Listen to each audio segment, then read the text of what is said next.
Sports Special with Tim Dorrans. But at 3:09, it is time to cross to the EBB Stadium this afternoon. Aldershot Town host Woking. They then go to Woking, of course, on January the 2nd in the reverse fixture. It's that Boxing Day classic. No fans this afternoon, but an enticing encounter. Aldershot Town 17th, Woking just below those playoffs. Your commentary team, Max Kretschmar, the suspended Woking midfielder, and he's alongside Gavin Dennison.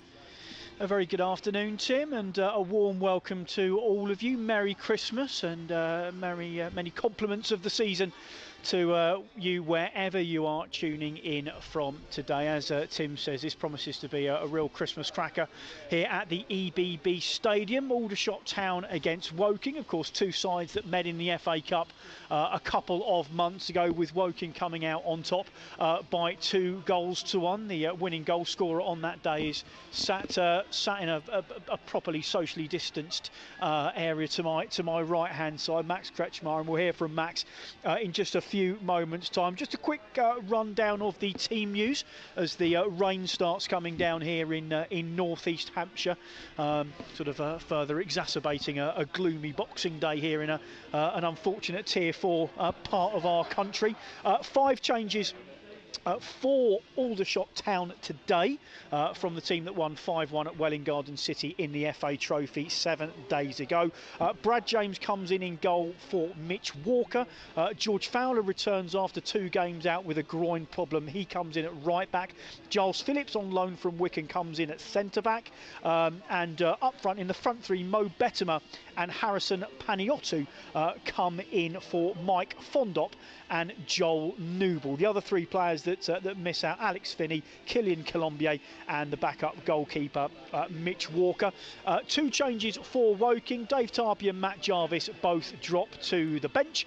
Back come Kane Ferdinand into a midfield 3, and Jamal Loza, who makes his first start since his permanent move to Woking earlier on this month. He had a couple of loan spells in the previous 2 seasons as well. We'll hear from the Aldershot Town manager Danny Searle in just a few moments time, but let's get the thoughts of Woking midfielder Charlie Cooper. Now, Charlie scored his first goal for the club 7 days ago. He also leads the team in assists as well. The Cards have been a real set-piece threat so far in this campaign, and Charlie tells us why. Obviously the gaffer and Ian give us a few different set pieces that we can take, but yeah, like you said, the record's been good this season, and that's obviously down to the lads attacking it as well. I think obviously we're a danger from them, and it does go a long way in this league if you've got set pieces on your side and you manage to score a few. It can win you quite a few games. You've currently got 5 assists. 6 assists now. Josh Casey has got 4. Is there a little running tally there between the two of you? Well, I thought that was 7 today, but I'm not too sure. It's round that about. But now I'm always joking with Case, to be fair, who can get the most assists. But from a left back position, obviously that's a good tally as well. So yeah, if I can keep consistent with that and keep doing that throughout the season, it pushes the team in a good way. You touched on momentum there. You've now got 2 wins in a row, which is obviously what you want going into what is a busy festive period. 2 games against Aldershot and obviously the BT game against Eastleigh in the middle. Yeah, I think obviously there's a lot of games coming up, and we're trying to just take every game as it comes, and some massive games over Christmas, and it's a shame obviously the fans can't join us around that time, but we'll just keep trying to put in them performances. Central midfield seems to be a really strong area for Woking this season. You must be really enjoying being right in the thick of things. Yeah, no, I'm really enjoying my football this season. Previous seasons you find yourself sometimes not enjoying it, but at the minute I am really enjoying it, and I think I'm doing okay. So yeah, in the midfield we've got some good players. Obviously Kane's been out with injury, but I think he'll be back soon, and we've got some real energy in there, so long may that continue, and we keep pushing the team, because I think everyone's been doing very well. Final question, Charlie. After beating Aldershot in the FA Cup a couple of months ago, how much is the squad looking forward to doing it again on Boxing Day? Yeah, obviously it was quite a lively game. That was with a bit of afters at the end, but now we'll just be concentrating solely on the game and the result, and hopefully we can go there and pick up 3 points. Woking midfielder Charlie Cooper there. As we mentioned, Max Kretschmar, the Woking attacking midfielder, is alongside us in the commentary box here on BBC Sussex and BBC Surrey today. Max, the set-piece delivery from Woking this season has been particularly good. A lot of goals have been forthcoming from that. Is that something that Alan Dowson and the management team and the players sort of really set out to get better at over the course of the pre-season? Yeah, of course. I think even as players, we sat down before the season started and realised at any level, Premier League, Champions League, non-league, set pieces decide matches, decide 3 points, etc. So I think this year we've had that increase of quality from deliveries from Casey himself, who admit that. But Charlie Cooper's delivery from really wide or even close in, he's not scored directly from a free kick, but the corners and free kicks have been outstanding, and it's no surprise that we've attacked the ball well. You know, we lost Moussa Diarra, unfortunately, but we're still attacking the ball quite well, and we've, you know, like I said, goals at this level decide games, so it's always a bonus if you're having a dodgy game and you can just pop one in from a corner or a set piece. Max Kretschmar there. Let's quickly hear from Aldershot Town boss Danny Searle as well. As we touched on, this is a repeat of an FA Cup game from 2 months ago that Woking won by 2-1, and Danny Searle hasn't forgotten the pain of that loss. From our perspective, we're planning to revenge what was a poor game when we played them in the Cup, and the boys are up for it, and everyone's focused on getting 3 points on Boxing Day. It's a tricky one to manage, Danny, isn't it? You want your players up for it, you want them at their peak, but you almost can't sort of supercharge them, because that can go horribly wrong as well, can't it? Yeah, for me, Rob, it's always about professionalism, and I know that whether you're playing Woking or whether you're playing Hartlepool, that for me the professionalism has to kick in, and every game has to have a derby mentality, in the sense that that's the effort and attitude that we have towards the game, because every game we want to get 3 points. Yes, there is added spice with Woking, but yeah, it'll be about being professional, doing your jobs, making sure you keep your discipline, do what we're capable of doing, and if they do that, we know that we can give Woking a very good run for their money. You mentioned a few times, and I know you'll keep those targets within house, but points targets for little chunks of games. Where are you with that? Does the Woking game start a new one, or is it at the end? No. We've broke it down into segments of the season, so we've got 2 games that help us get to what our points total would be for this sort of period, and we're on target to do that. So we'll keep plugging away. And I mean, look, we all know that Woking are our rivals and stuff, but it doesn't take away from the job that Dowse has done there. He's done a great job there. He's recruited really well, and it'll be a tough game, really tough game. That was the Aldershot Town manager, Danny Searle. We're just about ready for kick-off here at the EBB Stadium. Aldershot Town against Woking in the National League here on the BBC Surrey and BBC Sussex radio frequencies. The King George is getting underway in a couple of minutes. We'll keep you posted on the result of that one, and of course at half-time and later on in the show. We're with you through until 6 o'clock this evening. We'll also preview Albion's game against West Ham in the Premier League tomorrow. The 2 teams are just about ready to go, I think. Woking are in their away kit of yellow and black shirts, black shorts and yellow and black hoop socks. So Woking, the away team, Aldershot Town in their traditional home kit of red shirts with blue trim, blue shorts and red socks. It'll be Aldershot Town getting us underway, and Aldershot will be playing from left to right as we look from the commentary box. So for those of you that know the EBB Stadium, that means Aldershot Town are attacking the High Street end in this first half, and Woking will be attacking the East Bank away to our left-hand side. The floodlights are on. There are grey skies overhead.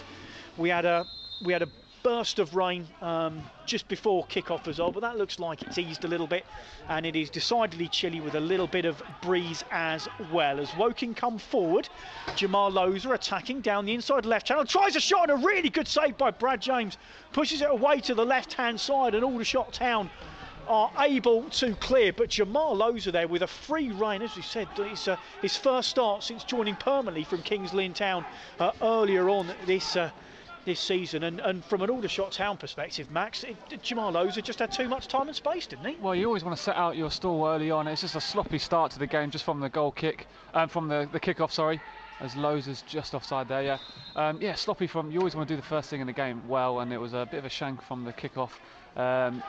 Slavy Spasov did a good header, went forward and really held up well from Josh Davison, who will definitely be looking to get a goal today. And just like you said, Loza had so much time and space, swung the left foot at it, and it was a good save by James in the end. Yeah, really good save from the Middlesbrough loanee, who has come in and usurped Mitch Walker as Aldershot Town's starting goalkeeper. James will take the free kick for the offside a moment or so ago. So let's run you through the two lineups, and we'll start with Aldershot Town. Brad James in goal. The back four from right to left: George Fowler, Jamie Sendles-White, Giles Phillips and Shadrach Oji, who will be with the club for the rest of the season on loan from Leyton Orient. The three in central midfield: Jermaine Anderson, Josh Rees and former Woking man Toby Edzer. And then the front three for Aldershot Town: Cheeky Candy, Harrison Paniotu and top scorer Mo Bettimer. For Woking, Craig Ross is in goal. Maybe a chance here for Woking. Good covering challenge across from Giles Phillips. And again, Aldershot Town are able to clear their lines, but Woking doing the majority of the pressing in these opening 2 minutes. So the back four for Woking: Kyron Lofthouse, Saul Shotton, Nathan Collier and Josh Casey. Three in central midfield: Charlie Cooper, Ben Dempsey and the returning Kane Ferd. As we mentioned, Jamal Loza, the other change for Alan Dowson today. He's alongside Slavi Spasov and Josh Davison up front. 5 changes in all for Aldershot Town from the team that won convincingly 5-1 against Welling Garden City 7 days ago in round 3 of the FA Trophy. 2 changes for Woking, who beat Dover at home at the same stage of the same competition. Aldershot Town trying to work their way down the far side, which is their left, but a free kick has been given by referee Elliot Swallow, who comes from Lancashire. And it'll be a free kick to Woking just outside the right-hand side of their penalty area. The subs today for the home team: Mitch Walker is the backup Aldershot Town goalkeeper. Alongside him, Alex Finney, Cody Lyons-Foster, Alfie Whittingham and Joel Newble. For Woking, Tyler Reid, Tommy Block, Matt Jarvis, Dave Tarpey and 17-year-old Jaden Wareham. 0-0, 3 minutes gone. First chance has gone the way of Woking. Good save by Brad James for Jamal Loza. As we mentioned, we'll be keeping you posted on Crawley Town's game with Newport County in League 2. We'll be previewing Albion against West Ham between now and 6 o'clock. And we'll also keep you posted on the King George as well. Paul Nichols with a couple of options for his 12th win in that race. Long ball forward from the shots. Just bounces down in midfield, halfway inside Woking territory. And Charlie Cooper plays it out towards this near side. Jamal Loza up against George Fowler, back from a groin injury, and both those players going stride for stride. Last touch came off the Aldershot Town defender, and it's a Woking throw. 0-0. Here's Max Kretschmar. No, just a nice play from Cooper. It looks quite easy, but he's just been on the second balls a couple of times. But instead of just kicking it in the air, he's played some nice, found some people with free as Kane Ferdinand just attacks the ball there. But yeah, lovely little play from Cooper. Just one touch, playing it to Loza, who's taken us forward, or taken Woking forward a few times as they get a throw in. Over on the far side, yeah, Aldershot Town just struggling to find their footing in this game at the moment. Woking have started on the front foot. Aldershot have been in pretty good form here at the EBB Stadium. They've picked up 7 points from the last 4 league games here on home turf. They've beaten Notts County, Dagenham and Redbridge, drawn with Maidenhead, but they did lose last time out here by 3-1 against FC Halifax. Woking on the flip side have lost 4 of their last 5 games away from home in all competitions. Long ball out towards this near side. Jamal Loza isn't going to get that, and it'll be out of play for an Aldershot Town throw in their right back area. And as we look away to our left hand side, I've spent a lot of afternoons and evenings in this commentary box looking at a full and vibrant East Bank full of home fans on the left, away fans over on the right hand side, and obviously the Aldershot fans were busy buying tickets for this game, only to be of course denied attendance by the change in government tier and the various regulations around that. And it's a shame, isn't it, Max, because games like this, they thrive on having that fan participation, that fan excitement. They do. The derby games, you're always looking out when the fixtures come out, always looking at Aldershot, whoever it is, whoever your derby team is. But also just the festive period in general, you just love having that atmosphere, having so many games over a short period of time. The fans add so much to it, so it's a bit depressing. We keep going on about how we miss them so much, but we've just got to keep getting on with it and just hope they come back as soon as possible, really. Free kick for Aldershot Town. While they get this set up, there has been a goal in the game between Crawley and Newport County. Let's go to John Barnett. Yes, it's Crawley 0, Newport 1 here. A really well worked goal by the visitors, the leaders of course, but coming into this game not in the best of form. It was that man Scott Twine was involved with, scored 6 goals before today with 6 assists. Well, now he's got 7 assists because he broke forward. Crawley backed off. He played it out to the left hand side where left full-back Ryan Haynes was well forward, and he curled an excellent finish into the top right hand corner to give the leaders the lead. It's Crawley 0, Newport 1. Thank you very much indeed, John. Toby Edzer is about to take this free kick for Aldershot Town. The former Woking loanee stands up, left-footed, in it goes, bounces all the way through the box. Mo Bettimer couldn't get anything on it at the back post, and Woking are able to clear up towards halfway. Jamal Oza stretches and can't recover it, and it comes to Shadrach Oji, who's got a couple of absolute screamers in the last 2 games for the Shots, but his long ball forward bounces through to Craig Ross in the Woking penalty area. Still 0-0, 7 minutes gone, and Max, as a former teammate of Toby Edzer, you know what he can do over a set piece. I know what he can do with that left foot, yes. Probably his best moment in a Woking shirt was that brilliant goal he scored away at Dover in the basking sunshine. Not quite the same today, but yeah, he's a great little player. Plays in number 10, number 8. Right, I think he's playing quite advanced today with the number 20 shirt on, just playing off Paniatu up front. So he'll be definitely someone we've looked out for. We know what he can do.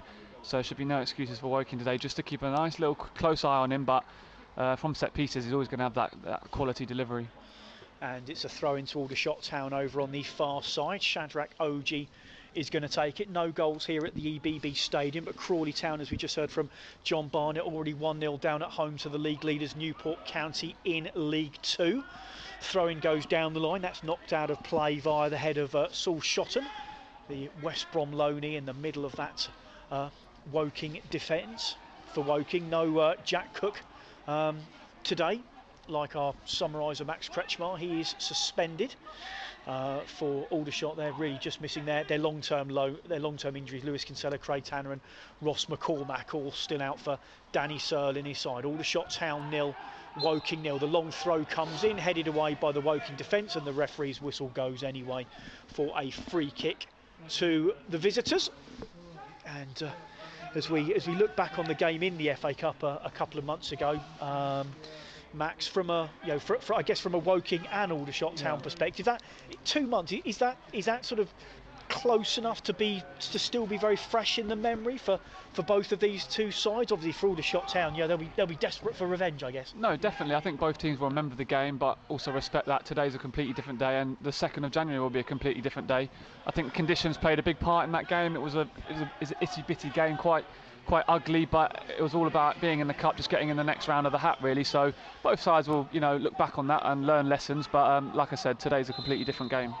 Offside flag up against Kane Ferdinand means that Aldershot Town have a free kick away to our left hand side, just outside the right edge of their own penalty area. These two sides separated in the National League by 9 places, but only 5 points, which I guess goes to show something we touched on last week, Max, just how condensed the National League table is this season. So condensed, there's so little points between a playoff chasing side and even just a few teams just outside the relegation zone. So potential 9 points over Christmas could be huge. Those teams that come through this, with not many injuries and 9-7 points, it'll be huge for their season and going into the new year. So over on the far side, Josh Davison gives chase, plays a ball into the box, little stab forward, and it's cleared away by George Fowler, just sweeping up behind his centre-back pairing to his left-hand side. Here's Oji on the far side. He runs back into trouble there, the Aldershot Town man, and he then gets bundled over on the far side. That's going to be a free kick going the way of the home team, and it's taken quickly, looking for Bettimer over his head. Cheeky Candy, who's a former Woking player, couldn't get on the end of that flick for Aldershot Town, and the visitors are able to clear. Aldershot Town 0, Woking 0, as we hit the 10-minute mark here at the EBB Stadium on the BBC Sussex and BBC Surrey radio frequencies. We're also on the BBC Sport app and on the websites as well, as Woking have it again in midfield. Comes out towards this near side. Here's Josh Casey, the Woking captain, and I'm sure me and Max will bring him up and his FA Cup exploits, I'm sure, before this afternoon is out. One back though nicely there by Candy. Now Sendles White, the Shots captain, launches it forward. Shotton probably took the wise option there, not to head it back to his goalkeeper, heads it up towards the halfway line. It's one in midfield there nicely by Jermaine Anderson, a recent signing for Aldershot Town, his first league start in fact. Spent a lot of years playing for Peterborough. Now Woking have won it in midfield. A chance to burst forward. Long range shot comes in, hits Josh Davison. I think it's almost sort of seemed to sort of catch him on the back of the ankles there as Dempsey fired one in, and in the end it's a comfortable claim for Brad James in the Aldershot Town penalty area. Still 0-0, Max. Still 0-0. Good dynamic play there from Ben Dempsey, picking up that second ball. He thought about shooting a few times, and he had the overlapping Slavy Spasov to his right. He turned it down in the end, and it was a comfortable save in the end. Here come Aldershot Town. Edzer just pokes it through, and it was just too heavy. You could see what he was doing there. Yeah. The former Nottingham Forest player, Mo Bettimer, had made the run sort of down the inside left channel, if you like. And it was a really nice little ball by Edzer, but it just sort of skidded off the turf and ran out of play for a goal kick. I'm just hearing that the King George has been won by Frodon. Trained by Paul Nicholls, so I think it seemed like Paul Nicholls got half the race, hasn't he? I think he did. So yeah, first female jockey to win the King George though, Bryony Frost. So more at half time with Mark Francis, of course, our regular Woking commentator who's on horse racing duty today. So Frodon has won the King George, trained by Paul Nicholls, his 12th winner in the race, and ridden by Bryony Frost, the first female winner of the King George. Still 0-0 here at the EBB Stadium between Aldershot Town and Woking. The shots are currently in possession, and Sendles White, the captain, plays it back to Brad James, who's already made one really good save this afternoon from Jamal Loza. As Aldershot Town, they're struggling a little bit so far just to get any impact on the game. There's a long ball forward, looking for the run of Paniotu, cleared away though again by that Woking defence. Now helped on by Kane Ferdinand, and Davis is through. Davis up to the edge of the penalty area. Was he caught by OG? The referee has a long look, and he's given a free kick the way of Woking. It was outside the box, so certainly not a penalty, but it is a free kick, and I don't think it's going to be a red for OG. There were other Aldershot Town defenders covering back, so I'm not sure he was denying a goal scoring opportunity. But while we wait for referee Elliot Swallow to take a look at that, Max, it was a really good run by Davison and a clumsy challenge by OG. He picks up a yellow card. Yellow card, yeah. It started from great play from Nathan Collier here in the corner in front of us. Composed header to Casey, who played a nice little ball forward. Kane Ferdinand getting on the second ball, and he had a lot of work to do, didn't he, Davison? If he'd gone direct for the goal, he might have been cut off by a defender, but he did get cut off in the end. The referee took his time to give the decision, and sitting from here, it looked like a foul, but Davison, initiating the contact maybe, but winning a free kick. And like we discussed before the game, Cooper with no goals direct from free kicks or set pieces, but his assist potential this season has been fantastic.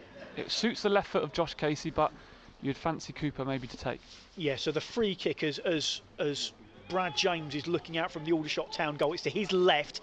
It's about halfway between the edge of the D and the edge of the box, only a couple of yards outside the area. Everyone back in their own box for the shots. Over the wall it goes, and over the crossbar as well. And danger averted for the Aldershot Town defence. So it remains 0-0 here. We've played 14.5 minutes.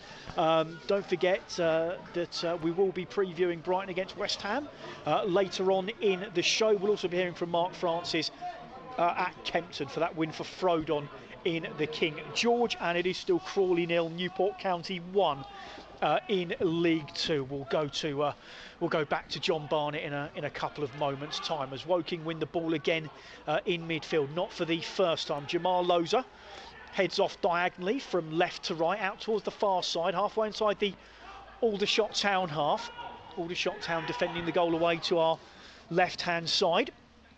As it comes out towards this near side, Josh Casey controls it under pressure from Chike Kandi, playing on the right-hand side of that front three. Harrison Paniotu is playing through the middle. Mo Bettimer playing on the left of the front three. Now here's Kyron Lofthouse. The loanee from Oxford plays a ball into the box. That's headed away only as far as Josh Davidson, who comes short. Casey with the cross. That ball loops up into the air off Kandi. Casey wins the downward header, and the volley comes back in.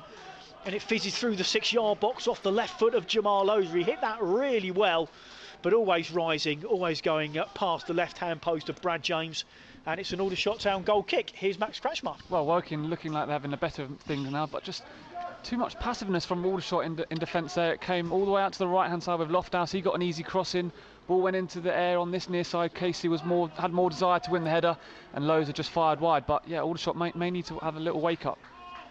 Couple of goals elsewhere in the National League. It's Hartlepool 1, FC Halifax 1, Maidenhead 1-0 up at home to Wealdstone, Torquay 2-0 up at home to Yeovil, and in the Premier League, Aston Villa 1-0 up at home to Crystal Palace. It's 0-0 in the other 3 o'clock game between Fulham and Southampton. As the ball drops into midfield, it's hammered forward first time by George Fowler. Paniotto gives chase, wearing number 11, and Nathan Collier is across to play it into touch for a throw-in to Aldershot Town. It's only about 8 or 9 yards from the corner flag, so we'll go to John Barnett in just a second. Let's see what Aldershot Town can do with this throw. Fowler's going to take it. Still waiting for the first goal of the afternoon here at the EBB Stadium. Fowler gets it back. He comes in field a couple of paces. Under pressure there. Good challenge came in from Charlie Cooper, and the Woking midfielder has conceded a throw. Fowler takes it quickly to Josh Rees. It's a deep one, goes over everyone's head, and Bettimer just committed a foul at the back end of the penalty area. Free kick to Woking, and a chance for us to go to John Barnett, who's watching Crawley against Newport County in League 2. John. It's still Crawley 0, Newport 1. That goal in just the 5th minute from Ryan Haynes, the Newport left back, from yet another assist this season from Scott Twine, his 7th assist of the season. Really good finish from Haynes as well. Beyond Glenmore didn't really stand a chance. Crawley have responded well. They've had the ball in some decent positions, been looking to work their one-touch passing game, but a couple of occasions they've got it in some good positions. The delivery into the box has been disappointing from their perspective. Had 18 minutes gone here. It's still Crawley 0, the leaders Newport 1. Thank you very much indeed, John. We played 18 minutes here at the EBB Stadium as well. 0-0 between Aldershot Town and Woking in this local derby in the National League here on BBC Sussex and BBC Surrey, on the BBC Sport app and on the local radio website, as well as Woking have got a throw-in.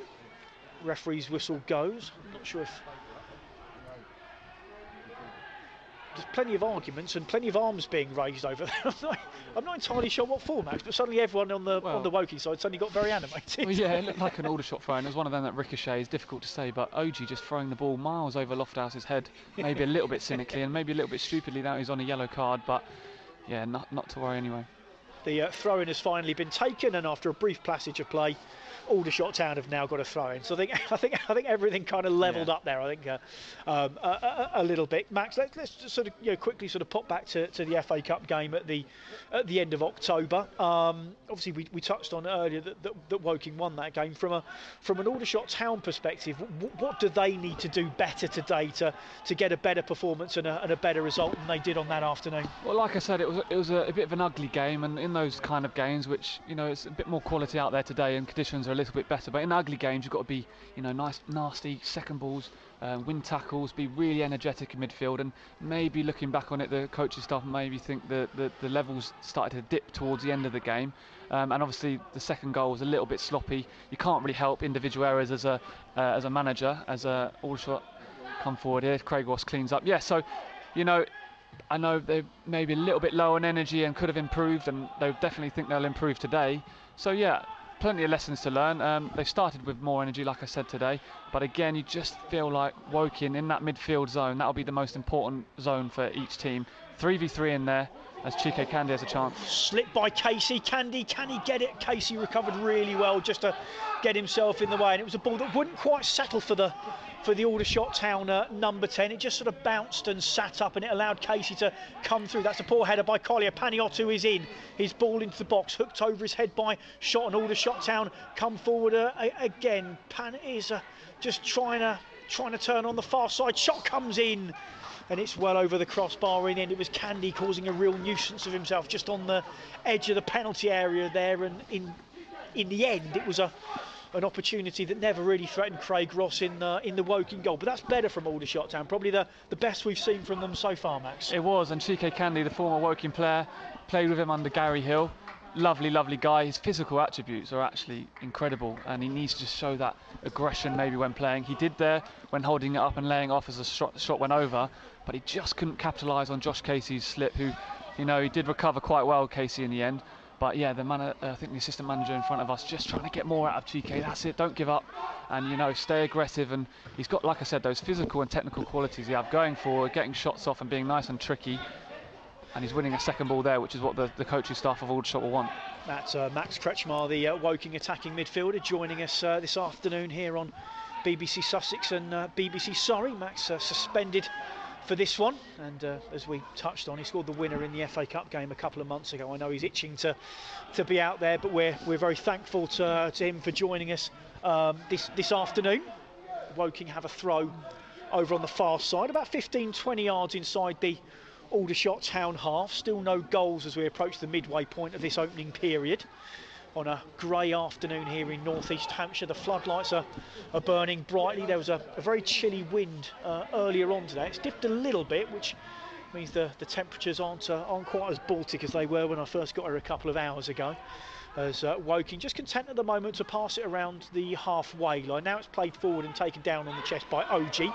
That's a nice ball to Candy inside the centre circle. Aldershot Town come forward. Candy goes past Casey. Good pace from the number 10. Lays it off to Fowler. Fowler with the first time cross. Took a deflection. And unfortunately for the shots, that took all the pace off and it looped into the arms of Craig Ross in the Woking goal. But again, better and cheeky Candy right at the centre of things again, Max. Again, coming through. As he's a striker, he's looking to come in off this right-hand side and pick it up in positions you'd probably more associate with a striker. That's causing a lot of space for Fowler coming in on the overlap, and they haven't been able to expose that weakness in Woking's back line there. Just again, the pass was a little bit behind Fowler from Candy, which slowed it up a little bit. In the end, the cross is blocked and it deflects harmlessly into Ross's hand. But again, yep, Candy looking dangerous, and you will just have to watch out for him from a Woking perspective, just coming in and being narrow, and obviously Fowler coming in, who's looking like an attacking fullback today. Chike Candy, who scored 4 goals in 23 games for Woking back in 2016-2017, then spent 3 years at Dagenham and Redbridge before joining Aldershot Town in the summer. As they come forward again, Candy, it was rather, I'm not entirely sure it was for Candy on that occasion, because it was fired at him and he couldn't control it, and Aldershot Town come forward. OG with the ball down the far side, the Aldershot Town left, but couldn't find a teammate, and again it runs through to Craig Ross, as we touched on a little earlier with our host Tim Durrans earlier on in the show this afternoon on BBC Sussex and BBC Surrey. Historically, this fixture has more frequently than not gone the way of Aldershot Town. This is the 29th meeting between the two clubs. Aldershot have won 15 of the previous 28. They've won the last 5 league games between the two sides. Aldershot have won 6 of the 14 games here at the EBB Stadium, and in games on Boxing Day, Aldershot have won 3 and Woking have won just the 1 of the previous 4 Boxing Day encounters between the Shots and the Cards. It's 0-0 at the moment, 21 minutes to go until half-time as Josh Davison gives chase, but very much a lost cause as that runs through to Brad James in the Aldershot Town penalty area. Bounces the ball a couple of times, then rolls it out of his box with his right foot. It's kind of curling out towards this near side. It's kept in by Mo Bettimer, and then Jermaine Anderson is fouled by Kane Ferdinand. Ben Dempsey appeals for clemency from the referee, but that falls on deaf ears, and it's an Aldershot Town free kick, and certainly last sort of 5 minutes or so, Aldershot Town very much on the front foot, Max. Yeah, like I said, a bit boring. I keep going on about it, but those second balls, they're picking them up. They've won a free kick here. Bettimer's on our near side now. He looks like he's switched with Candy as the ball comes in from Fowler. Driven towards the edge of the box. It's dropped into the area, cleared away by Josh Casey, the Woking captain, who spent a year in the Aldershot Town Academy back in 2009. The long ball is headed away by George Fowler. Back it goes from Woking. Jamal Loza gives chase and sendles White with a shoulder-to-shoulder challenge, and the referee has said it was an illegal challenge by the Aldershot Town captain, and Woking have got another free kick in a dangerous area. Not a shooting position. This is just outside the left edge of the penalty area as Woking are attacking, but certainly a very, very dangerous area as well for either Cooper or Casey, whichever decides to take it, Max. Yeah, it'll be Cooper in swinging from the right. It reminds me of one he swung in at Dover in the first half. We scored a lot of set pieces that game, 3 or 4, and he swung it in, and Kane Ferdinand just managed to get in front of the first man and flick one in. So Woking will definitely looking to maybe exploit that area, and there is a little bit of space as I look now, as Fowler's probably the one in the middle who's marking Kane Ferdinand. So that'll be something to look out for. But maybe that switch from Candy from the right to the left has come because he's picking up nice central areas, and if he's on the left-hand side, he'll be able to, you know, shoot with his right, cutting in. Everyone back for Woking, everyone back for Aldershot Town, as Cooper did actually go for the near post. There was a big gap there, and it was a good diving header away. It's going to be a Woking corner away to our left-hand side in front of the sadly vacant East Bank. And Cooper again is going to swing this one in with his right foot from the near side. Jamal Loza in his luminous green boots comes short, but I think Cooper's going to put this into the penalty area. It's a deep one. Good header away by Mo Bettimer, back on defensive duty. And then there's a free kick given against Aldershot Town again for a foul on Dempsey. And this is more central. It's left of centre again as Woking are attacking, but about 30 yards out, just outside the edge of the D.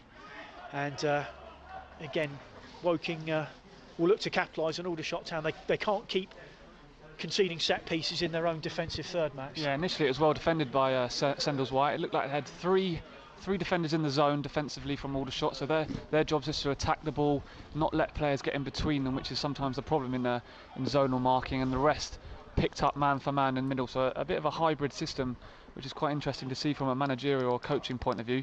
But yes, Cooper and Casey both over it, and I'm sure, like the last one was on the far right hand side, which suited a left footed of Casey, it'll be Cooper to hit this one just about 28-30 yards out, which is nice for a free kick taker.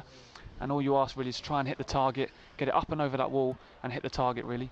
Yeah, the Aldershot Town defensive wall is right on the edge of the penalty area as we look. It's not the tallest wall in the world. It isn't, is it? It's a bit short in the middle as well. As Cooper goes straight into the wall, it didn't matter. They could have all been about 4 foot tall and it would have hit them. It's recovered by Woking on the far side. Good defending though by Aldershot Town, and they're able to thump it up towards halfway. 28 minutes gone, still goalless, as that's a long ball into the area, and it's a flick on by Davison that bounces through to Brad James. And again, those balls going into the Aldershot Town penalty, they do look dangerous. You know, Woking do put bodies around the ball, and on that occasion it was a comfortable save, Max. Well, they had more bodies Woking in the box, which is frightening from an Aldershot point of view. Nathan Collier just oiking one back in from the halfway line, and instead of, I'm always shouting on the pitch, come out and mark. Don't just come out and get your line up and leave strikers unmarked. You've got to come out and mark. And Aldershot seemed to do the first one, but not the second one. But Kane Ferdinand got a flick rather than a little header to find someone else, and it was gathered comfortably by James. He's made that one save early on, but since then it hasn't really been worked, as Slavy Spasov is on the ball here. Slavy Spasov cuts in from the right Another wing. Foul. Ferdinand is bundled over, and again it's a foul in a dangerous area. It's about 35 yards out this time, but it is very central. We'll go to Crawley Town against Newport County in a moment or so's time. Let's see what Woking do with this free kick. Last we heard from John Barnett. Newport County, the League Two leaders, are 1-0 up at Crawley. And if you are just joining us, Frodon won the King George this afternoon. A first female jockey winning the King George, Bryony Frost, and Paul Nichols with his 12th winner, the trainer. So here at the EBB Stadium, Charlie Cooper has placed the ball quite carefully. Referee Elliot Swallow is pacing away, keeping an eye on things. Again, Aldershot Town have brought everyone behind the ball to defend this free kick. There's a two-man wall that looks about 7 yards away.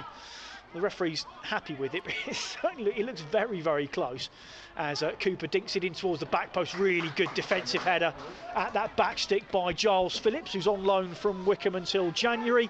An important header, but it has conceded a corner for Woking. Yeah, it was a good ball by Cooper in the end. A little bit flat, but Phillips had to make that, and he did well. Not only just clearing the ball, but clearing it behind the goal, away from the goal, making sure there's no second balls to be slammed into the net. It was quite a funny angle, wasn't he? He did really well to kind of sort of crane his neck and sort of nod it behind. He did very well indeed, the Aldershot Town number 22. Everyone's still back for the shots as they defend this right wing corner. In swinger from Josh Casey. It's a high hanging one. Punched away by Brad James. Woking have got it on the edge of the box. Floated in by Ben Dempsey. Again, Aldershot Town have cleared it away. Woking recover through Cooper. Now down the left hand side. Cross comes in from Dempsey. Found a teammate. Couldn't square it though. Shot comes in. Little deflected effort from Josh Casey. His standing foot gave way. There was a deflection as well, and it looped into the arms of Brad James, and Woking looked to counter-attack. Candy down the left-hand side showing really good pace into the box. He goes low cross, and it took a touch off a Woking defender. That was excellent again from Candy. Certainly the man of the match for Aldershot Town in the opening 31 minutes, and he's won his team a corner, which it looks like he's going to take on the far side, Max. Well, explosive pace from Candy there. You just thought he'd left Collier there, but Nathan, you know, 35 years old, we take the mick out of him a little bit with such a young squad, but he went into overdrive there and recovered really well to give away a corner which looks to play short. Yeah, Candy lays it off to Paniotu. The second delivery came outside the area and it's missed, and the offside flag goes up as Woking put the ball, Aldershot Town, put the ball in the net. Or has the referee given it? I think, has the referee given it? He has. Aldershot Town have taken the lead. The offside flag went up. The referee is now going to come over towards this near side. It may be the case that the offside flag went up against someone that wasn't interfering with play. As the ball was fired in, it was a corner played short. Then Candy looped it just outside the area. The shot then came back in. So the conversation is over. Who had the last touch when Paniotu was offside? He is in an offside position, but did it come off a Woking player who shanked the clearance? And the goal's been given. The goal has been given. So Aldershot Town have taken the lead here. It was, in the end, it was a very, very nicely worked corner indeed. And it was Harry Paniotu who fired in. The assistant referee now having a conversation with the Aldershot Town bench. The Woking bench speaking to the fourth referee between the two dugouts. But with 32 minutes gone, it is 1-0 to Aldershot Town, the home side. Well, right. I think I've got that right. I'm going to put my neck on the line. It was a poor clearance. I think it might have been shot, and he shanks one out, and the ball falls to Paniotu, who dispatched it clinically. But the linesman's flag went up. Did he think it came off an Aldershot player who played in Paniotu? Otherwise, he would have been offside. We'll have to see a replay, or we'll see it after the game. But I'm assuming that the referee gave it because he saw maybe it coming off a Woking player last, therefore making Paniotu not offside. So Paniotu's fourth goal of the season, and here come Aldershot Town again. Out towards this near side, Betterman right hand side of the box, squares it across, hits a defender. Mike Carver, it's 2-0! It's a fantastic period of play for Aldershot Town. 2 goals in the space of 2 minutes, and they lead here at the EBB Stadium. A contentious first goal, nothing wrong at all with the second. A lightning fast counter-attack, and with 11 minutes to play in the first half, it's Aldershot Town 2, Woking 0. Lightning fast being the 2 words there. Fantastic break. Again, second ball, Toby Edster picking it up on his head, a lovely little touch, plays it wide, and it was a flash across the box, and you just thought he should have scored the first time, but it laid off beautifully in the end. Those are the ones you dream of from Anderson, just the ball still in the box, 5 or 7 or 8 yards out, and he smashes it home. A fantastic, smash and grab in the last 2 or 3 minutes. They have been the better side, you'd say, in the last 10 minutes, Aldershot, but they put the numbers on the board, and it's a 2-0 league and a mountain to climb for Woking now. Yeah, they started slowly, but they have been clinical, have Aldershot Town. Right, there's also been a goal in the game between Crawley and Newport County. Which way has it gone? John Barnett. It's Crawley Town 1, Newport County 1. Crawley Town equalising in somewhat bizarre circumstances, shall we say, because it had been Newport who'd looked more like scoring the next goal. Glenn Morris with a fairly comfortable save, and goal scorer Ryan Haynes firing one into the side netting. But Crawley couldn't quite get their final ball in the box right, or some of their decision making right, but on this occasion Jack Powell's diagonal ball towards the inside left channel. Well, Max Matters was putting Mickey Dimitri under some pressure, but Dimitri, it looked fairly routine header back to his goalkeeper. Unfortunately for him, his goalkeeper had moved in that direction to anticipate the ball, was then wrong-footed by the header back. It went past him, and it was then the whole, well, not many people in this afternoon, of course, but just those in the stand here and the players waiting to see if it would trickle in the net, and it did, if it was in the right direction, and it was. So Crawley drawing themselves level here, most fortuitous circumstances, but they won't complain. It's Crawley 1, Newport 1. Thank you very much indeed, John. Good news there for Crawley. And very good news here for Aldershot Town. 2 goals in 2 minutes. Harry Paniotto and Jermaine Anderson. Anderson scoring on his first league start for the Shots. Spent last season playing for Bradford City. Had a number of seasons with Peterborough United as well before that. And as we've been saying here on the radio, it was certainly a good start for Woking, opening 20 minutes or so. But, you know, Aldershot Town had gone into the game. They'd sort of got control of midfield a little bit, and here they come again. Long ball over the top, looking for the run of Paniotto, and the offside flag goes up.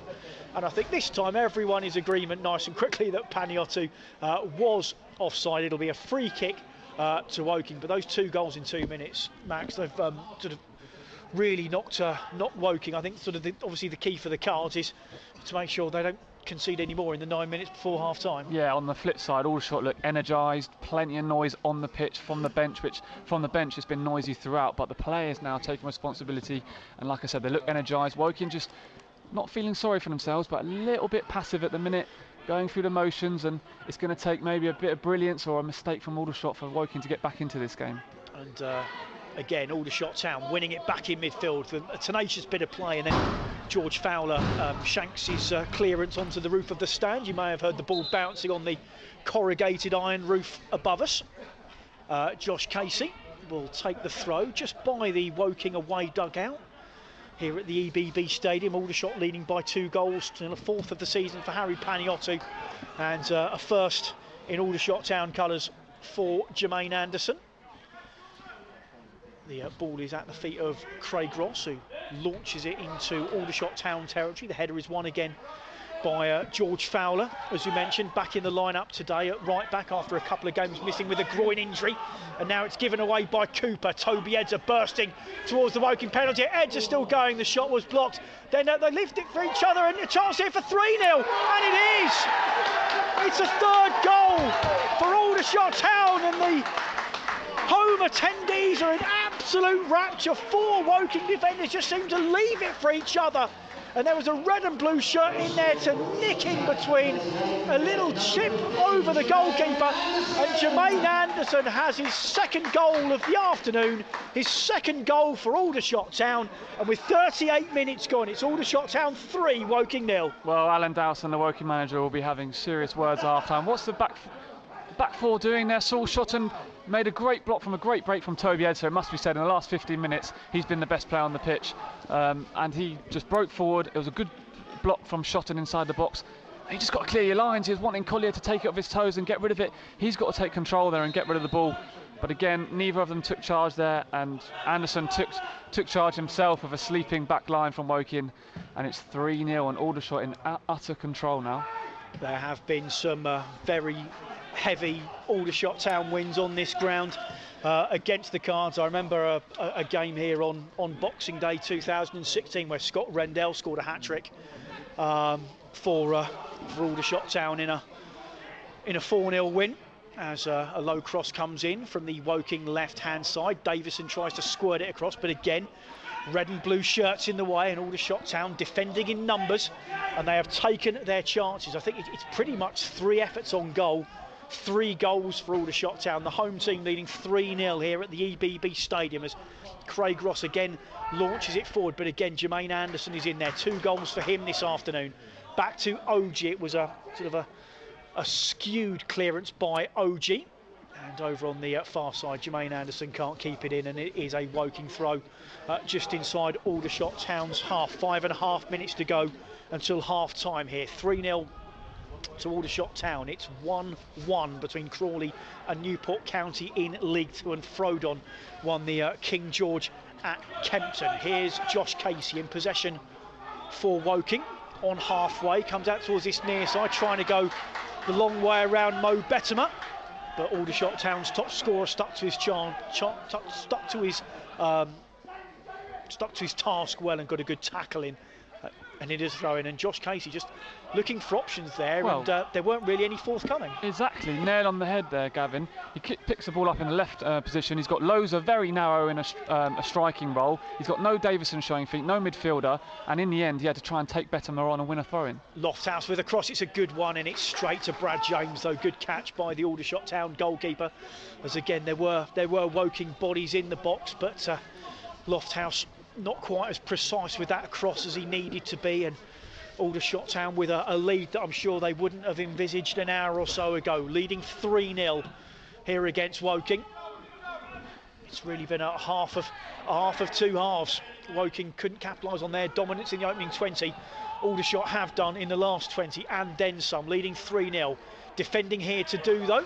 Good challenge comes in from OG, now picked up by Jermaine Anderson. Anderson just flicks it in field to Toby Edzer. Edzer across the halfway line, back to Anderson over on the far side, but it was just too far ahead of him, and it'll be a throw in to Woking over on the far side, halfway inside their own territory. Just a word of caution, just looking at the statistics, Woking are trailing here by 3-0 to Aldershot Town, but Aldershot Town are a significantly better side in the first half. They would be 10th in the National League if games ended at half-time. Would Aldershot Town. There are only 3 teams with worse second-half records in the National League so far this season, but with a 3-0 lead, even Aldershot Town will be confident that they can go on and claim the 3 points against their local rivals here this afternoon on BBC Sussex, BBC Surrey and the BBC Sport app.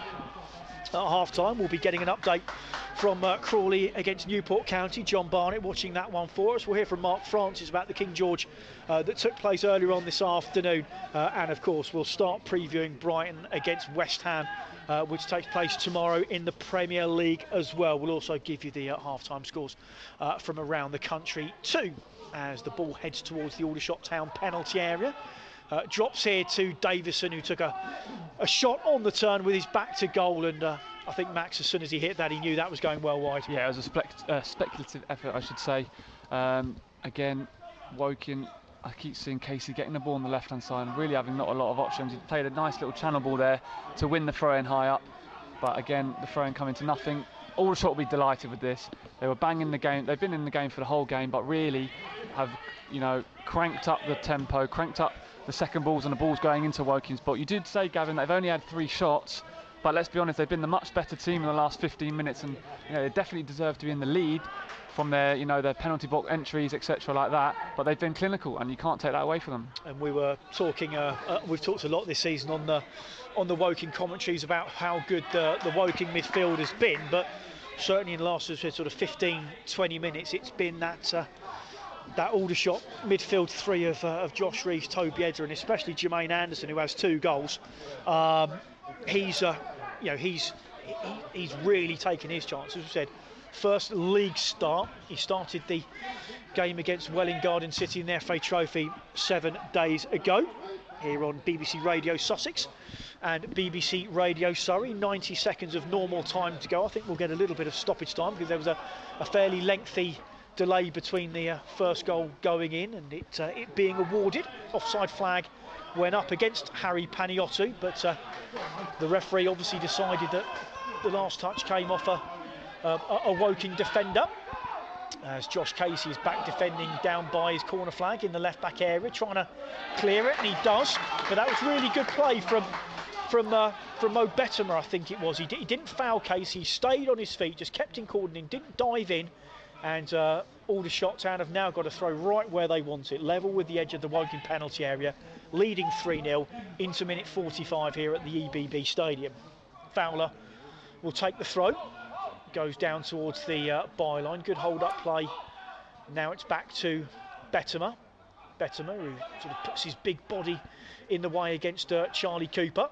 That looked almost like it went out. Bettimer still holding up down by the corner flag, and he's won his team another throw.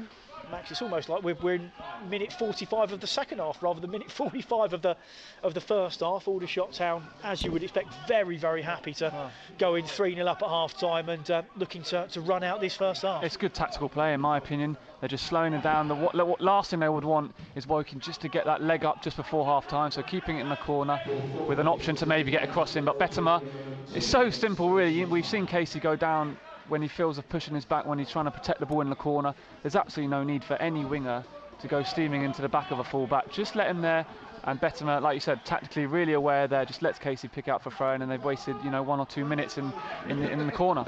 We are now in the 2 minutes of added time here at the EBB Stadium as Nathan Collier plays it back to Craig Ross, just pushes him a little bit wide under pressure from Harry Paniotto. We've got the scoring underway in the 32nd minute, 34th and 38th minute.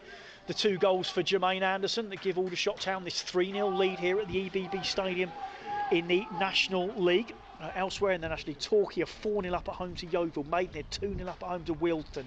1-1 between Hartlepool and FC Halifax, and Altrincham just gone 1-0 up at home to Stockport County. All the other games are 0-0 as the throw-in is taken by Woking over on the far side, looking for a way down the Aldershot Town left. There's a nice little burst of pace, but it's a cross that's far too heavy, and the control and direction weren't there either. It's a goal kick to Aldershot Town, and as we have about 30 seconds left of stoppage time, Max Kretschmar, that's exactly where Aldershot Town won it. Well, that's it. You'd think after this kick the referee blows whistle and Aldershot will go out that tunnel with spring in their boots and steaming up the stairs up to the change rooms on the left and right. Woking, I'm sure they'll be running up the stairs for different reasons. They'll be getting into that changing room and probably getting the hairdryer treatment from Alan Dowson. In the Premier League, Aston Villa 1, Crystal Palace 0, Fulham 0, Southampton 0, as the referee's whistle goes for half-time here at the EBB Stadium. And what a first half for Aldershot Town. They started slowly, took them a bit of time to get into the game, but once they did, how they took their chances. Harrison Paniotto in the 32nd minute scored his 4th goal of the campaign. It was a corner that Woking couldn't clear. The Aldershot Town number 11 was there to fire in. The offside flag went up on this near side. The referee gave the goal, had a bit of a think about it, went over for a chat with the assistant referee, and then the goal was given. Josh Casey is currently speaking to referee Elliot Swallow just on the edge of the centre circle there. But that was the goal that sort of really invigorated Aldershot Town. And then 2 goals in 4 minutes from Jermaine Anderson, the former Peterborough and Bradford midfielder. The first one was a lightning fast counter attack. The ball went into the box and Jermaine Anderson was just there to run on and fire it past Craig Ross. 3-0, probably the sloppiest goal of the 3, as 4 Woking defenders really stood around and waited for each other to clear it. Anderson nipped in, just a little dink over Craig Ross. Ross got something on it, but not enough to keep it out of the goal. And Aldershot Town 3, Woking 0 is the half-time score. Max Kretschmar alongside me. From an Aldershot Town perspective, that was pretty much as good as it gets, I think. Yeah, it was actually a typical away performance. Even though they're at home, they were solid in a couple of a bank of 4 and a bank of 5. But like I said, they grew into the game, and that last 15 minutes, they have absolutely battered Woking in the second ball department. Toby Edser in particular, winning those second balls and having that platform, it's so important, I can't explain. It just gets you playing forward, and he's finding passes to Bettimer and to Paniotto, and it's really been a completely different half of the first half, if you see what I'm saying. Woking will be fuming, it'll be absolutely fuming, and they can't be too angry at the referee. We haven't seen it again, of course, but they can't be too angry because it doesn't make up for the poor defending for the 3rd goal in particular. So they'll have a lot of talking to do, but you'd fancy Aldershot to go and see this out, minus an incredible comeback from Woking. Yeah, let's see what the second half brings for Woking. Just really the one chance, and that came after about 25 seconds where Jamal Loza went on a run down the inside left channel and forced a very good save from Shot's goalkeeper, Brad James. We'll have more from Max Kretschmar in the second half here on BBC Radio Sussex and BBC Radio Surrey. But handing back to you, Tim Durrans, the half-time score at the EBB Stadium. Aldershot Town 3, Woking 0.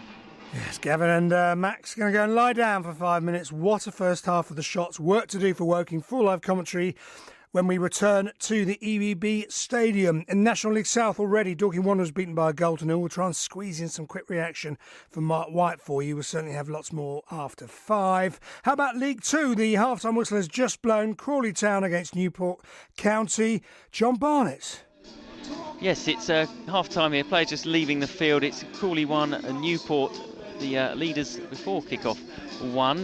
They who took an early lead. Nicely worked goal. Scott Twine, the 7th assist of the season. He fed the wing-back Ryan Haynes. He cut in from the left and curled an excellent finish beyond Glenn Morris into the top corner. And it was no more than they deserved over the coming minutes as well, because Newport looked at a decent side. They looked strong at the back and they worked the ball around nicely, looked aside playing with confidence, but then it all just started to go against them a little bit as Crawley themselves weren't really able to get their final ball into the box right, or some of their decision making wasn't the best. But then a huge stroke of luck as Jack Powell's angled ball out towards the right hand touchline was chased in hope more than anything by Max Waters.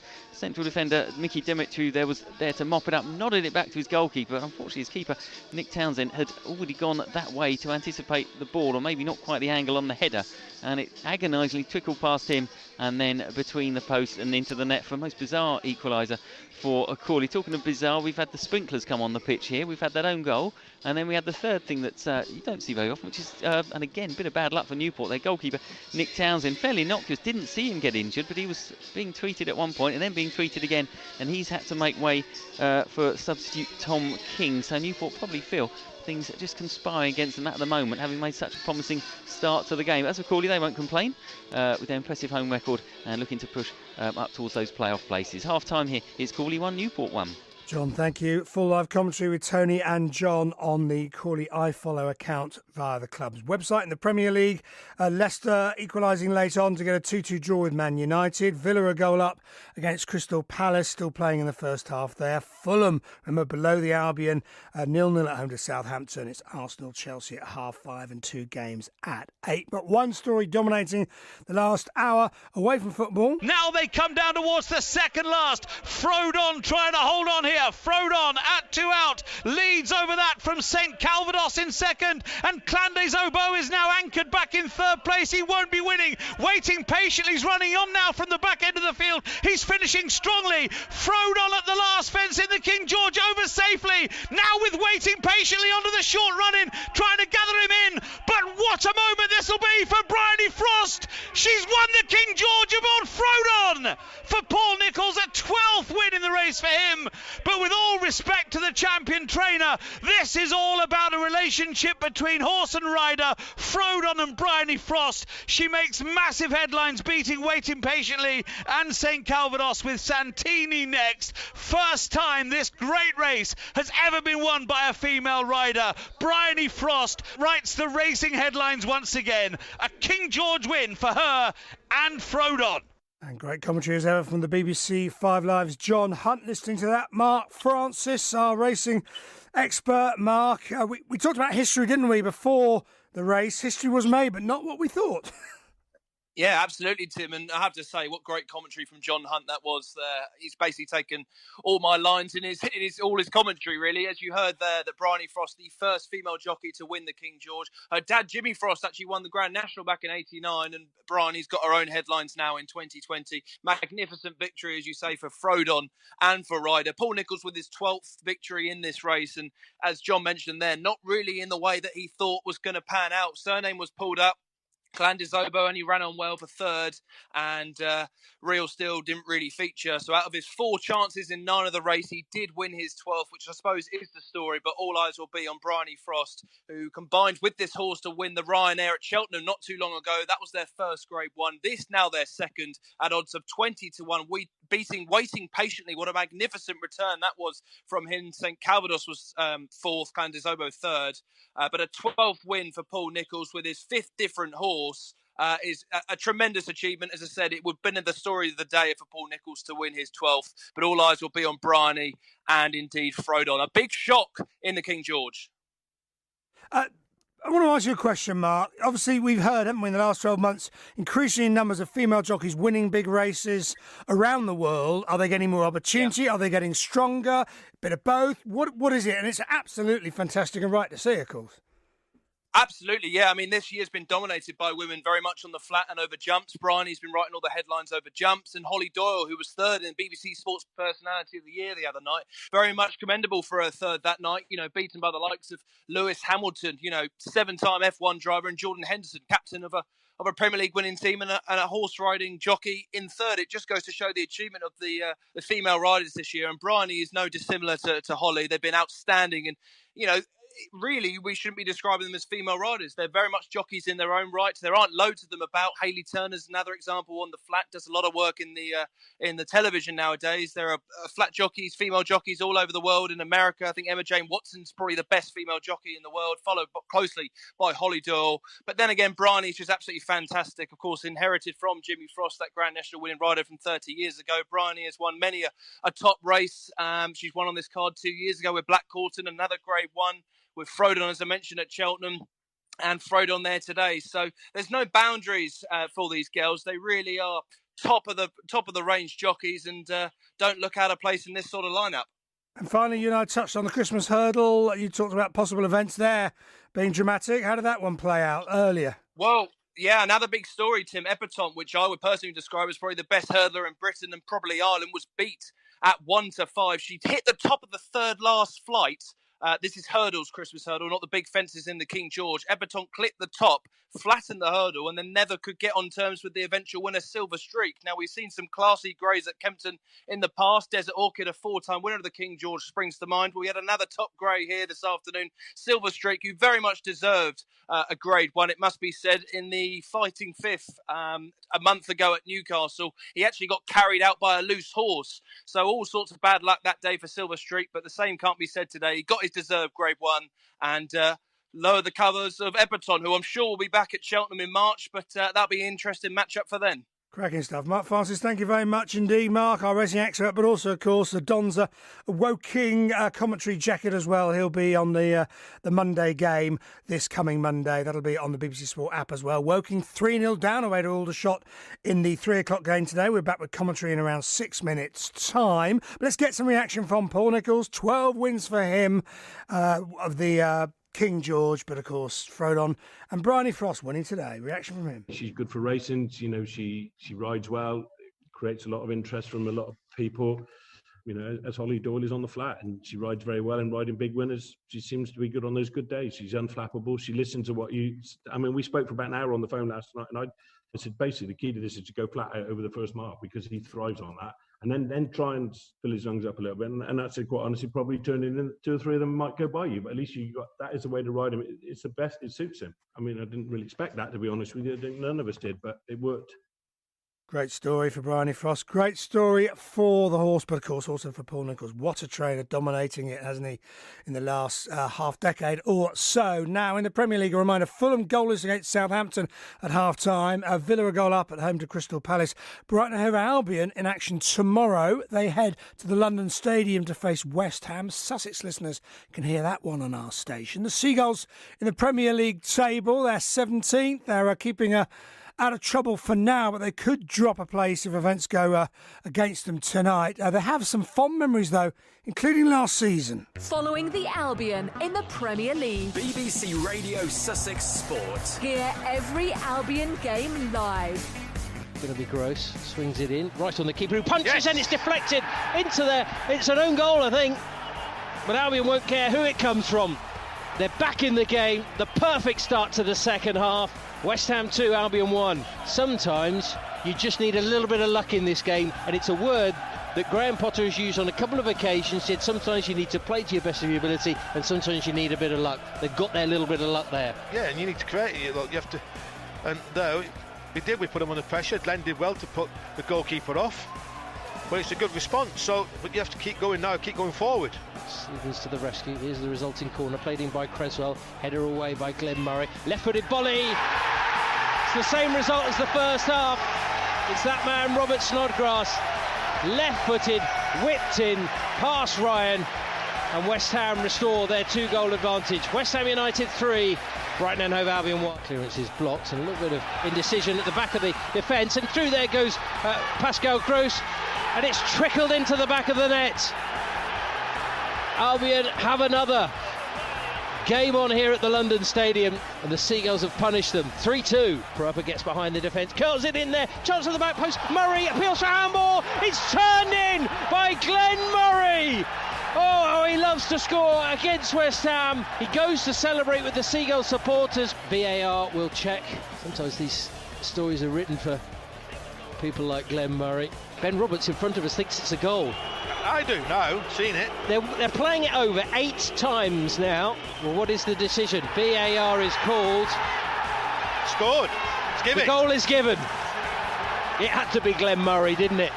3-3. Following the Albion in the Premier League. Fantastic stuff there from Johnny and Warren at the London Stadium. So Brighton and Hove Albion there tomorrow afternoon, 2 o'clock. The show starts for Radio Sussex listeners. BBC Radio Surrey listeners will get Sylvie as normal. Full commentary with the boys from 2:15. So what does Graham Potter make of West Ham 2020? David Moyes' teams are always very well organised, strong in the set pieces, attack quick, but also have got the quality with the likes of Haller and Lanzini, Fornals, Bowen to attack with longer play. So they've got the points they have because they can mix the game up well, and they're a strong side. So we're looking forward to it. We're looking forward to the challenge. I think the game against Sheffield United we can take some positives from, and we can go there with optimism. Graham Potter there, full live commentary with the boys. We'll hear from Graham and David Moyes ahead of the build-up, in the build-up ahead of commentary tomorrow on our Sussex frequencies. In National League South today, second defeat in a row for Dorking Wanderers, beaten at home by one of their promotion rivals, Hampton and Richmond Borough. Say they lost by a goal to nil. Mark White spoke with Chris Baldwin afterwards. Another day of the week. It's a 3 points, a comfortable 3 points. The kind of tone was set really first half. We had some great passages of play, some really good chances first half we didn't put away. Went in 0-0, no need to panic. My only concern at half-time was the amount of bookings that the ref was issuing, and I was worried that he might send somebody from the pitch, field of play. Second half, we done everything at 0-0 that you can possibly do to win the game, even though obviously disappointed that Jason Pryor got taken off. Rutherford came on, great movement. We've had a couple cleared off the line, a couple hit the bar, keepers pulled off 2-3 brilliant saves, and ultimately they've scored against a run of play. Smash and grab, that's what it goes down as. I was going to mention actually 5 bookings for Wanderers today. Do you think it was that type of match? No, not at all. No, I thought the referee was really quick on the caution. But to be fair, some of the cautions were kind of by the laws of the game cautions, cynical things, tugging people back, and when they're about to go off with the ball. And I thought we had an overall good game. To be fair to ref, this level's not easy, especially behind closed doors. They can hear a lot of players and management teams shouting, and so I thought the ref had a good game. But I can't. It's difficult to criticise because had we won the game, my post-match debrief would have took minutes because we deserved to win it and we've done loads of things well. You mentioned about Jason Pryor. That was a big blow, obviously. What's the latest news on Jason's injury? He got basically a hole in his Achilles. It was an accident, but the lad's he's jumped up for a header, come down. The lad's boot's gone down the back of his. That sounds painful. We'll find out about the back of what. Full live reaction with Mark White after 5. We'll review all our games, but the ball is on the spot. Aldershot Woking second half commentary. Max Kretschmar, the Woking player. But first, Gavin Dennison.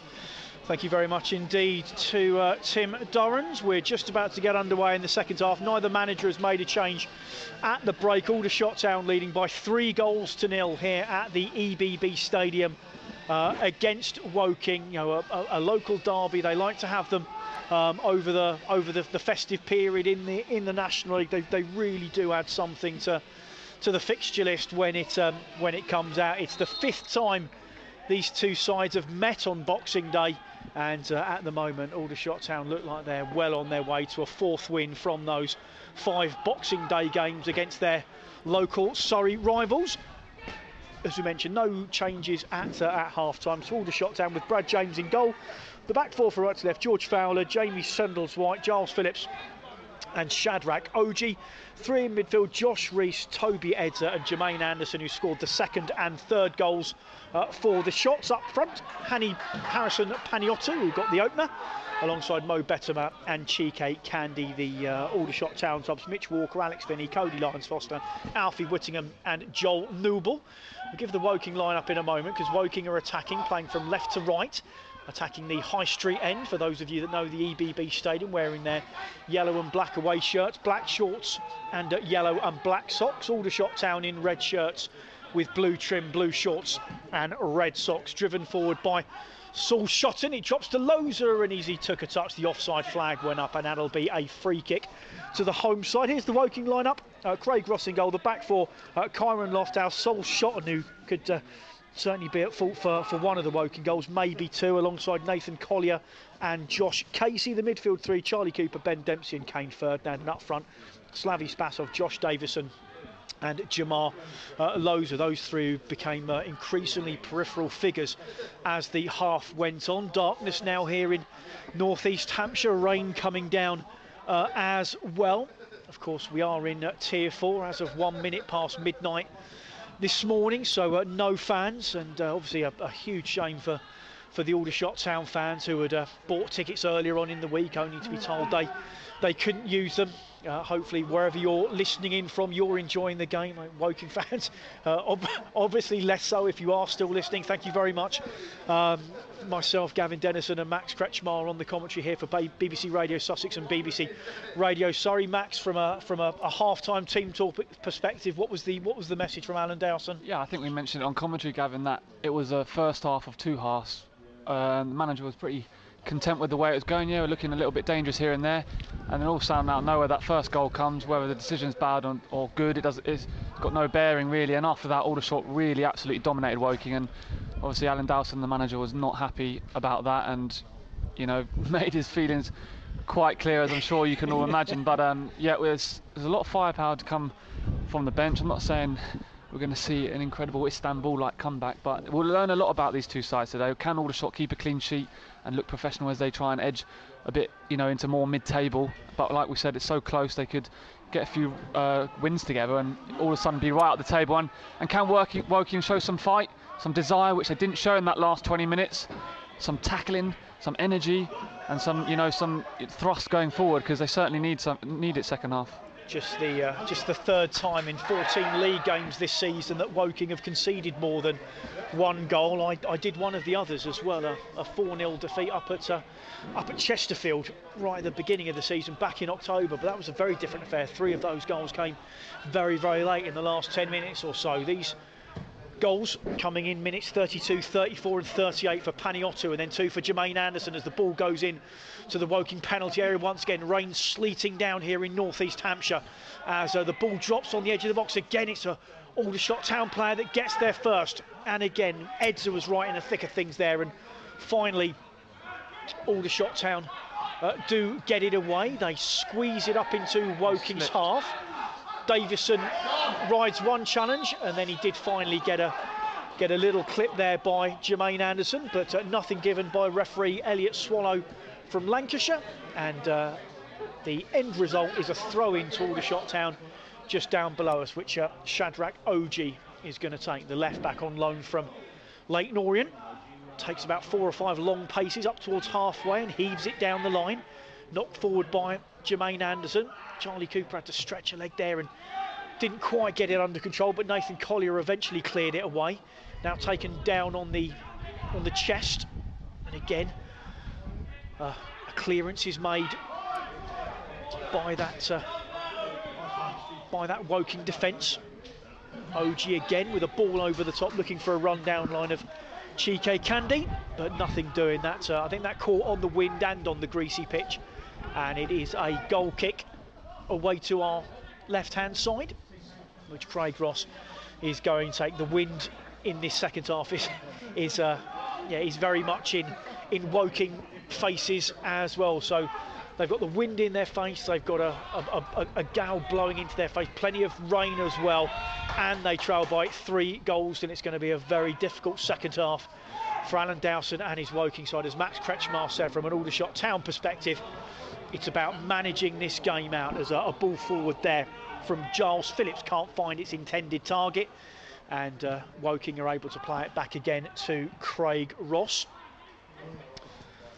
Just having a look at the previous results under Danny Searle, the only home game for Aldershot Town since he took charge 18 months ago that borders on this sort of scoreline is a 4-0 win here against Dover last October.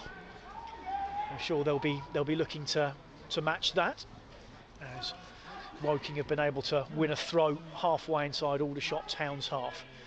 In it goes to Josh Casey. He can't force the ball down line, and in fact he's conceded a throw in as well. So at the moment, Max, everything going Aldershot Town's way. Indeed. Just a little mention for Josh Davis. In the first 5 to 10 minutes, his touch was excellent. He was getting hold of things, holding it up really nicely, bringing in players to play. As Jarvis is coming on for Ben Dempsey, which probably signals a 4-4-2 and maybe a change of system.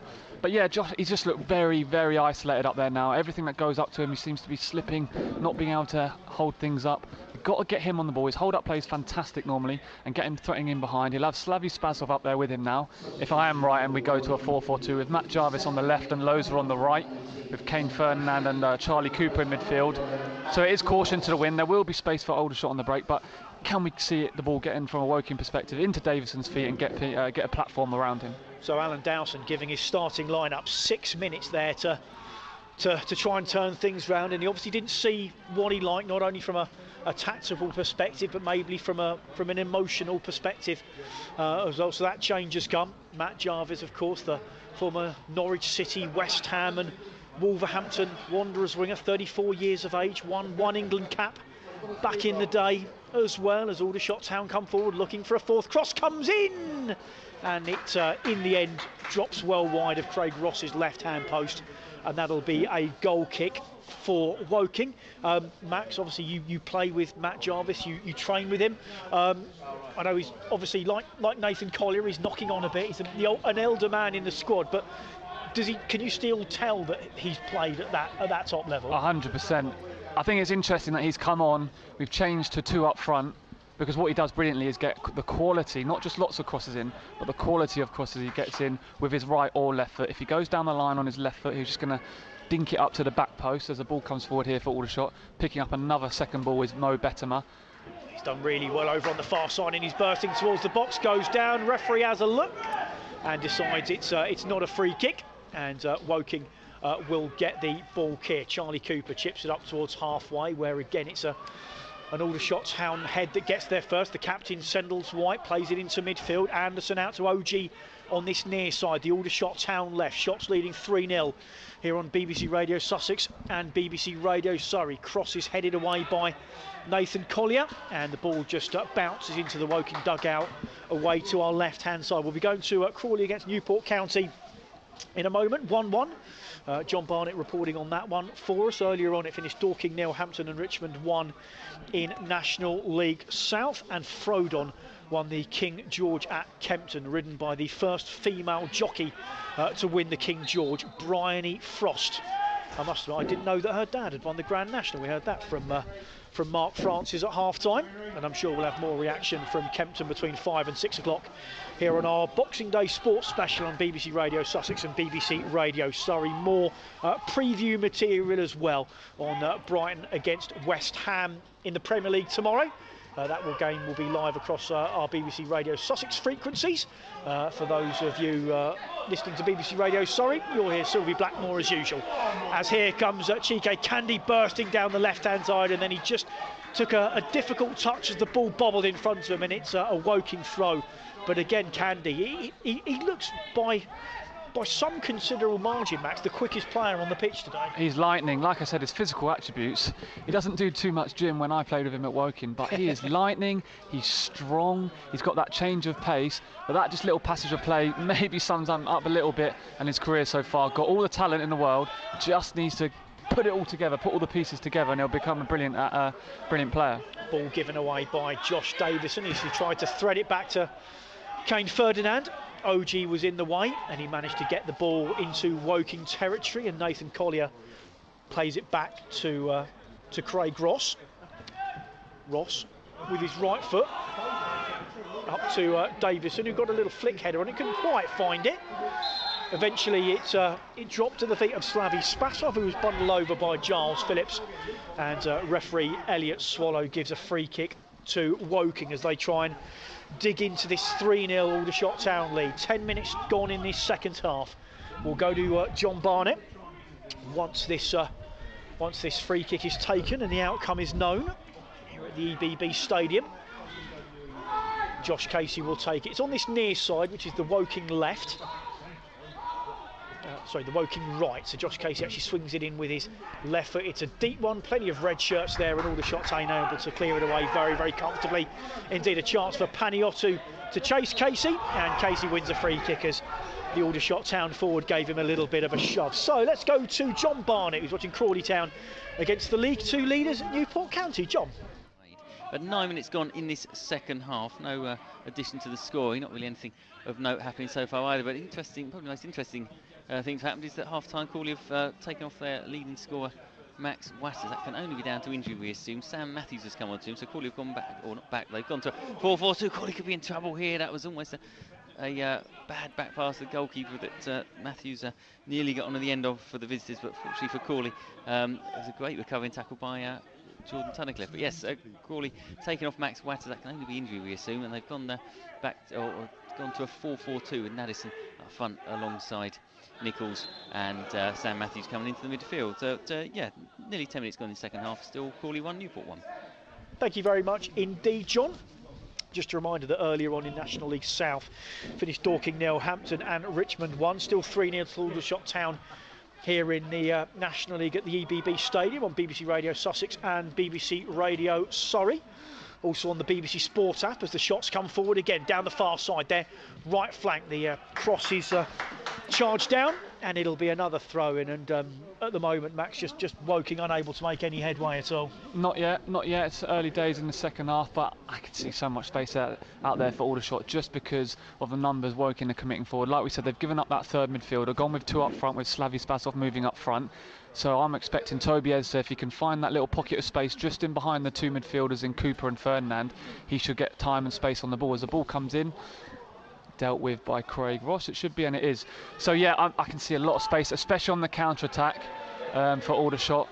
Candy, Anderson getting in behind the midfield as well. There'll be plenty of opportunities for more goals if Woking keep committing numbers forward like they are doing. Just as Max was speaking there, you may have heard a shout from the Aldershot Town officials around us. Kyron Lofthouse has been booked for it was a sliding challenge on Chike Candy that thankfully the Aldershot Town man was able to hurdle, because sort of Lofthouse was lunging in there, and I think the referee, even though there wasn't any contact on the Aldershot Town player, decided that the Woking right back Lofthouse was a dangerous tackle, and the free kick has been given. Toby Edzer is going to take it. Edzer, who had 2 loan spells with Woking, 5 goals in 33 games, had a very important role in the National League South promotion campaign, but that's a poor free kick straight out of play for a goal kick to Woking. Edzer also played a handful of games in the National League at the beginning of last season, Max, but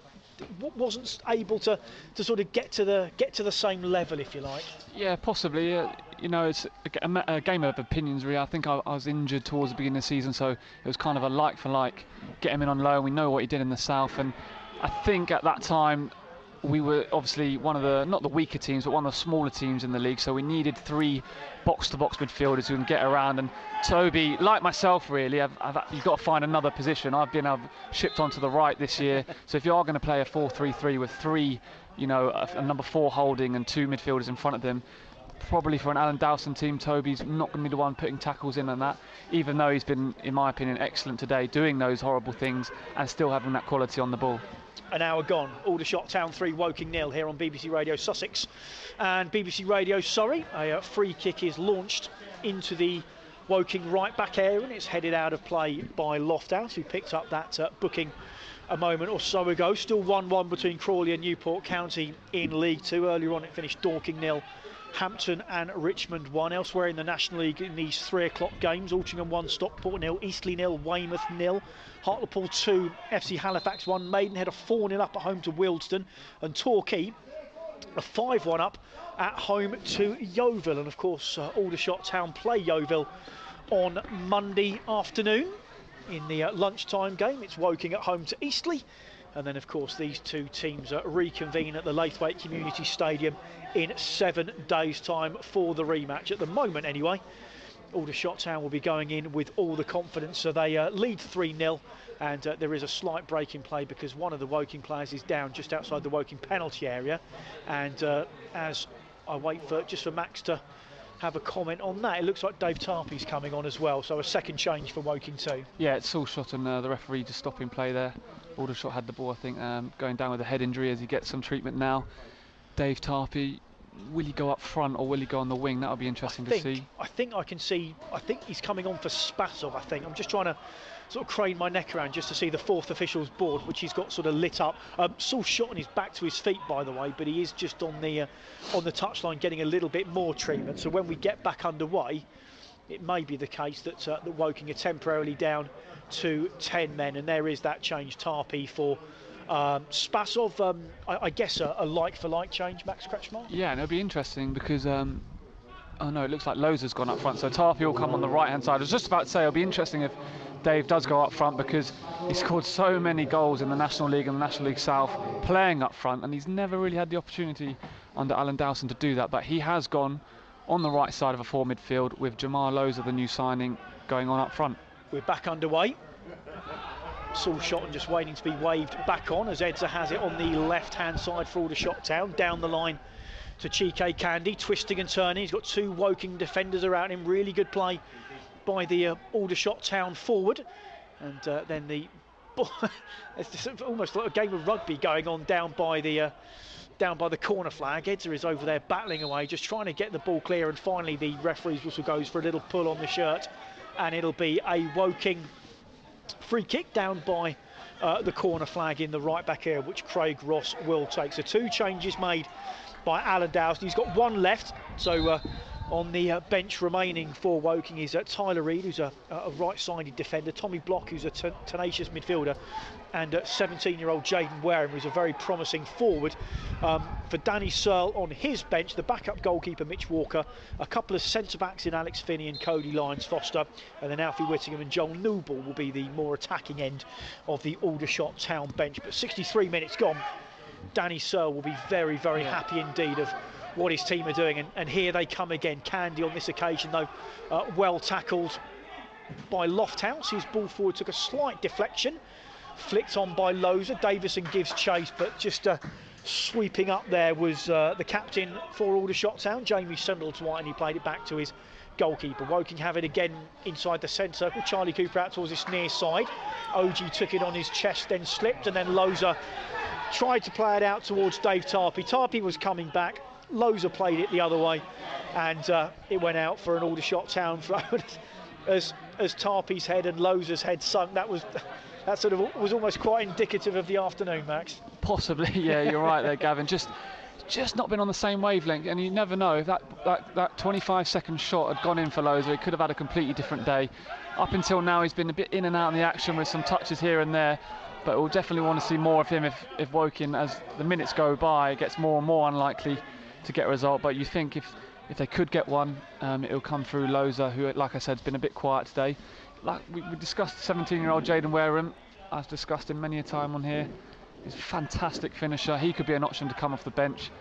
But at the minute, Aldershot, if I was Danny Searle, I wouldn't be making any changes. No, I wouldn't say they look comfortable, but they look, solid in their shape. Everyone, man for man's doing their job. And at the minute, the longer you keep a clean sheet, the better it is. Yeah, I think from an Aldershot Town perspective, I think everyone of a red and blue persuasion will be absolutely delighted so far this afternoon. They really haven't had any weak links, or defensively they've looked very solid indeed. They've probably won the midfield battle from 100%. Certainly from 20 minutes onwards until now anyway. as OG hacks it forward, and good defending at the back there by Shot, and he was under pressure from Paniotu. Craig Ross clears it forward for Woking. It bounces down in midfield, and Aldershot have won it again. Jermaine Anderson sort of went in on the challenge there, and he's been penalised. So it will be a free kick to Woking. It was a slightly confusing decision by the referee, because it looked like Anderson had got there first and then the Woking player came in, but it is a Woking free kick. And Jermaine Anderson, who in his long Football League career, I'm sure he won't forget this afternoon, scoring twice on Boxing Day, his first 2 goals for Aldershot Town against their local rivals. Those goals coming after Harry Paniotu had given Woking the lead just after the half an hour mark. The 3 Aldershot Town goals coming in the space of 6 minutes when Woking looked absolutely flummoxed, which doesn't happen too often, and certainly Aldershot Town scoring 4 goals in a game hasn't happened too often in the last couple of years either. But this is a performance and a victory, if it stays this way, that their fans will absolutely savour for many a long time. Well, certainly until the game in 7 days' time, anyway. As we have a goal kick to Woking away to our left-hand side. It is worth pointing out that as we look at the sort of the statistics and the way games have gone so far this season in the National League, we mentioned earlier on that only 3 teams have got a worse second-half record than Aldershot Town this season. It's also worth pointing out that 7 of the 19 goals they've conceded in the league have come from the 75-minute mark onwards. So there is a pattern for Aldershot Town this season, that they do concede a lot of late goals. So that will give sort of Woking something to hang on to as they press forward, just looking for any goal at the moment. Here's a run from Lofthouse, going from right to left into the left edge of the box, plays the ball in. It was just a fraction behind Dave Tarpey, but another really good run for Kyron Lofthouse. It was very similar to his run that won the penalty against Dover last Saturday in the FA Trophy, but on this occasion no rash challenge came in, and unfortunately Lofthouse's little reverse ball didn't come to anything, Max Kretschmar. Well, no, it's a fantastic run, like you said, reminiscent of the one he did the other day to win the penalty. Quite surprised how far he got into the Aldershot half before severe pressure was put on him. And I thought he was going to play it wide to Jarvis on the far side. He was going to swing one in, but went to do it himself, left-footed cross. It was a bit scuffed, but it just fell into that space. I call it like the Frank Lampard position, just where you see a number 8 coming box to box who would just come and smash it home, which Anderson, to be fair to him, did it first half. That image just flashed into my head there as you were mentioning. That was exactly where Jermaine Anderson scored from to make it 2-0, his first goal certainly. And here come Woking again. They're playing it forward, but the Aldershot Town defence is very much keeping them at arm's length as Anderson won it in midfield. Now Candy finds Edzer through the centre circle for Aldershot Town, bursting forward. Collier seemed to slip, and then he did manage to get the challenge in eventually, but the referee has given a free kick. I think he waited maybe for the advantage to accrue. The Aldershot Town physio is waved on. And while there is a slight break in play, we're pretty much exactly at the halfway point of this second half, by the way, here on BBC Radio Sussex and BBC Radio Surrey. A sports special for you on Boxing Day. Certainly pretty special for Aldershot Town, leading by 3-0 here against Woking. In the Premier League, it's Aston Villa 1, Crystal Palace 0. Still 0-0 between Fulham and Southampton. And this also gives us a chance as well to go to our featured game in League 2. The leaders of that division, Newport County, the visitors to Crawley Town this afternoon, and watching this one for us is John Barnett. And we've had nearly 22 minutes gone in this second half. It's still 1-1, but the main talking point has been a sending off of Crawley's Taryn Alarakio. I have to say, it didn't look a great challenge, but there were extenuating circumstances. The ball took a bizarre bounce. It really almost had backspin on it. He was already committed to where he expected the ball to go. Unfortunately, after the ball then didn't go there, he then ended up making a lot of contact with Liam Shepherd, the Newport right wing back. Referee marched over purposely, and out came the red card. It didn't look great, but the bounce on the ball though meant that he was just very unlucky there, Taryn Lalarakia. That's certainly the view of the commentary team here, but he had to go off. Crawley have made the change, having started the game with 3 strikers. They've now just got the 1 left on there. Tom Nichols ploughing a lone furrow up front, with Crawley bringing on Tyler Hesketh to beef up the midfield and go 4-4-1. So we've got just over a quarter of the game to go. It's Crawley 1, Newport 1. He's all this. Thank you very much indeed, John. So still 1-1 there, still 3-0 here to Aldershot Town as Toby Edzer is waved back on, the Aldershot Town midfielder who's had a very, very good game indeed against his former side. Those 3 goals coming in the first half. Harry Paniotto, after 32 minutes, it was a goal where the offside flag went up, but the assistant referee got together and decided that the offside was either sort of an incidental one where the player wasn't involved, or the through ball came off a Woking defender rather than an Aldershot Town attacker, and it was given. So that was after 32 minutes. 2 minutes later, Jermaine Anderson made it 2-0. His first goal for Aldershot Town as Max Kretschmer said, very much a Frank Lampard arrival into the box as here come Woking, but a ball into the area is cleared away by Shadrach Oju, who's had a very good game at left back. He's originally came on a month's loan from Leyton Orient, but that's now been extended for the rest of the season, which I'm sure Danny Searle will and the Aldershot Town fans will be very, very happy with. That was a horrible slice clearance from George Fowler that put the ball out of play for a Woking throw. Level with the edge of the Aldershot Town penalty area, quickly taken by Josh Casey down into the area by the corner flag. There's plenty of bodies over there. The cross does come in, but Jermaine Anderson right in the correct place, just inside his own penalty area. And apart from his 2 goals, he's had a very impressive game. In this second half, he just seems to have been everywhere, Max, just breaking things up, just in the right place at the right time. He's had a very good game, first half especially, but from an attacking point of view, I do see him keep making runs from that central position as a free kick's given for Loza. Yeah. He's making some good runs when the ball goes wide in the second half, and he's completely unmarked. Yes, they've got 3 in there. Toby also getting into the box, Toby Edster, but they've just not put the balls in. The fullbacks, especially Aldershot fullbacks, haven't put the ball in. And like I said, Anderson keeps bombing forward, and it seems to be a real strength in his game from midfield. So 27 minutes played in this second half on BBC Radio Sussex and BBC Radio Surrey. Still 3-0 to Aldershot Town, and it's been a second half really with no chances to speak of. I was just looking at my notes. The only note I've made in the second half is the one that noted that the Woking fullback Kyron Lofthouse had been booked. You know, Aldershot Town very, very happy indeed with this lead. They're managing the game really well, and at the moment Woking are just almost kind of banging their heads against a brick wall as they try and find a way through. In the Premier League, it's now Aston Villa 2, Crystal Palace 0. Still goalless between Fulham and Southampton. I'll run you through the National League scores again in just a moment. Still Crawley 1, Newport County 1. We'll go to John Barnett in a couple of moments' time so he can give us an update on that one, as Woking have won themselves a goal kick away to our left-hand side in front of the East Bank. So let's give you the National League scores. Aldershot Town 3-0 up here against Woking, of course. Altrincham lead Stockport County by a goal to 0.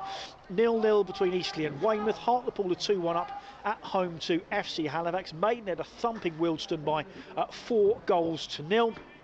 And Torquay 5-1 up at home to Yeovil Town. And as we mentioned, Yeovil will be hosting Aldershot Town on Monday. On that same day, Woking will be travelling to Woking will be at home to Eastleigh. Aldershot away to Yeovil, and the Woking game is live in front of the BT Sport cameras. It'll also be an internet commentary with Mark Francis, and it'll be hopefully a bounce back to form for Woking. For Aldershot Town, they will go into that Yeovil game full of confidence, Max. I mean, we always sort of say it on as from a journalistic perspective about momentum and about confidence from a footballer's perspective. Obviously, from someone who's inside a dressing room, how important is that confidence? How important is momentum when you get on a little run of form? Oh, it is massive, and we discussed it before kickoff actually as a coaching staff and as a playing staff. The teams that really, win titles, get into playoffs, and they're at the back end of the season are the ones that can, 5 wins in the bounce, bang, bang, bang, bang. And the teams who are in 11th, 12th place, going, oh, we could be that team, are the ones who bounce around the league a little bit, get 2 or 3 back to back, and then go 7 without winning, then win 2 in a row. And it's just finding that consistency. And sometimes it's about, when you don't have much confidence, maybe as an individual or as a player, just to work your absolute socks off and just to grind results out when it's actually pouring away, when it's snowing, whatever the conditions and the situation is. It's just about getting those 3 points. Aldershot Town coming forward again down their right hand side. It's a deep cross though that lands on the roof of the net. and it'll be again another goal kick to Woking. And a lot of this second half we've been looking away to our left hand side, the direction that Aldershot Town are attacking. Sort of Woking haven't really been able to fashion a great deal, even with Matt Jarvis and Dave Tarpey coming off the bench in the second half. It's sort of almost a 4-2-4 for Alan Dowson. He looks for something into this game as we enter the final 15 minutes here at the EBB Stadium on BBC Radio Sussex and BBC Radio Surrey.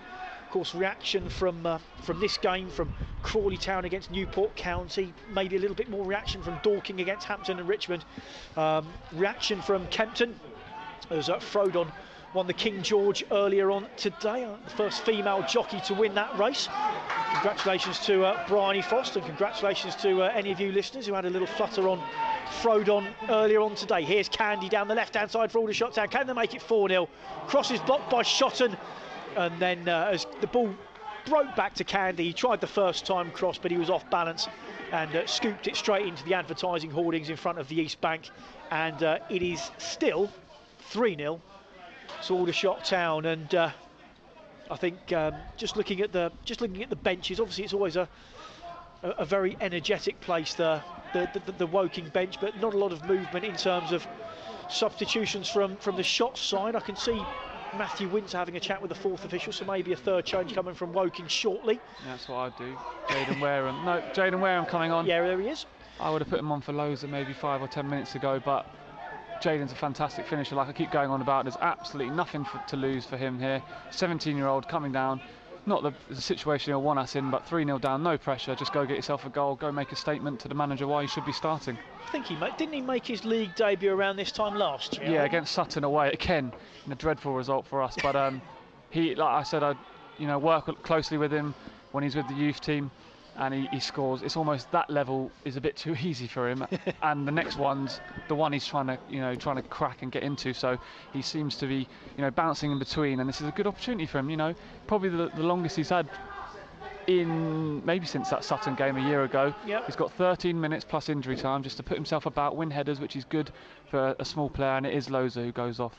So as Max Kretschmar says, there's Jaden Wareham coming on in the 78th minute, wearing number 23, and I guess for a youngster there's sort of absolutely nothing to lose here. There's a 3-0 deficit for his team as he comes on, and a chance for him to sort of put himself about a little bit for Aldershot Town. It's another challenge that they will look to overcome. At the moment it's 3 goals, 3 points for the side from North East Hampshire, and a burst into the box, really good run, and I think it was Toby Edger over on the far side through the inside right channel. It was a good tackle that came in, and Aldershot Town have won themselves a corner. Again, picking up a second ball, driving his midfield and his team forward. Toby Edser, he's been excellent today. I must admit, from a former Woking player, and he'll go over and take this corner, an in-swing and left-footed. Everyone back for Woking to defend this one, except Jaden Wareham, who's on halfway. Plenty of big bodies in the middle, in it goes. Powerful defensive header at the near post from Josh Davison, and then a thundering challenge over on the far side from Charlie Cooper. Did he keep the ball in? He did, but it went straight to an Aldershot Town player, and on that occasion Shadrach Oji just happy to hammer it back into Woking's half. Craig Ross stops it going behind for a goal kick. He rolls it forward a couple of yards as Aston Villa are now 3-0 up at home to Crystal Palace in the Premier League. Still 0-0 between Fulham and Southampton. That would be a good point for Scott Parker and his side. I don't think Scott Parker's there today. I think he's had to self-isolate. I think someone in his household has come down with the coronavirus. So hopefully everyone makes a full recovery there, as play will get back underway here at the EBB Stadium, with a free kick to Aldershot Town just outside their own box, as Jamal Loza just finishes the long lonely trudge round the pitch. He went off on the far side, the closest point to where he was when the substitution happened, and he's finally made it back to the Woking dugout as the Aldershot Town goalkeeper Brad James. And I know you touched on this a little bit earlier on, Max, but what a crucial save that was from James in the first minute from Jamal Loza. If that goes in, it could all be so very different. He hasn't had a lot to do since. No. which is sort of fairly indicative of the pattern of the game. Maybe something to do here as Aldershot come forward down the far side, their left, about 15 yards from the corner flag. Referee's whistle goes, and that will be a free kick. And again, Max, again something we touched on earlier. You know, Aldershot did concede quite a few set pieces early on in their defensive third. Haven't really done so since sort of the middle of the first half. They've controlled that side of their game really well. And it must be a tactic of the teams who play against Woking, having got that record of scoring so many attacking pieces. Don't be silly, don't give away fouls in needless areas like this one here, although they've got a 3-0 cushion, which is not too bad to give away a foul there, because we know what the delivery of Cooper is like, as he will take this. 81st minute, as Charlie Cooper stands over this free kick. Everyone back for Aldershot Town inside their own penalty area, apart from the one-man wall over on the far side that's just out of the box. It's whipped in towards the near post. Really good defensive header by the home side to maintain that 3-0 lead. It's flicked forward by Tarpey, but again, red and blue shirts are there. Eds are over on the far side, back to George Fowler. I'm sure Danny Searle would have been absolutely delighted that he was able to get George Fowler back into his starting 11 as the cross comes in on the counter-attack, and it just bounces into the waiting arms of Craig Ross. There were two Aldershot Town players completely unmarked at the back post, and Craig Ross just about got there in time. Still 3-0 to the home team. Let's go to our featured game in League 2. Crawley Town at home to the league leaders Newport County. Let's find out how they're getting on with John Barnett. It's still 1-1 here into the final 11 minutes of the match. Bit of a break in play here as Tony Craig is treated. He's got a good header in away from a corner, and I think it was caught late, and it's well, I think it was a foul actually, but he's being treated, so a bit of a delay here. Not really anything to write home about in the second half in terms of chance. It's been competitively fought. Crawley though down to 10 men following the sending off of Taran Alouaki, a straight red card for his foul on the hour mark, so not surprisingly Crawley have gone for a 4-4-1 approach, having started the game with 3 strikers. They now just have the one in Tom Nichols up front with Tyler Hesketh coming on. I think they'll make another change very shortly, but the pattern of the game very much now is Newport have the ball and Crawley are trying to make it as difficult as possible for them to break them down. Well, they're 10 minutes away from getting what would be a decent point here against the leaders, or at the start of play the leaders, and now with only 10 minutes. Crawley 1, Newport 1. Thank you very much indeed, John Barnett. Down there in Crawley for us. That'll be an excellent point for Crawley if they can hang on to that one here at the EBB Stadium. Still 3-0 to Aldershot Town. 7.5 minutes to go, and the Shots have got themselves a corner in front of the East Bank on this near side. So it's going to be a right-footed in swinger on BBC Radio Sussex and BBC Radio. So it's a near one, and there was an Aldershot player that got there first, but it bounces out towards this near side. Paniotu lays it off. It's a deep one, and the header is a weak effort in the end from George Fowler. Just bounced and bobbled and trickled well wide of Craig Ross's left-hand post. We haven't had a lot of goal-at-mouth action in this second half. That's probably the best chance either side have had since the break, Max Scratchmark. Yeah, cross coming in from the left-hand side, and slippery surface, slippery ball. It was just a bit of a tame header gone wide. But again, you keep saying it, Aldershot looked pretty comfortable, and like you said, John, here's Cheeky Candy. Can he keep it in? He can. He sort of had to plan out for a throw-in rather than sort of potentially sort of stand on the ball and leave a chance for Woking to counter-attack. I have to remember that I'm taking John's place and you're Gavin. That's what I have to remember.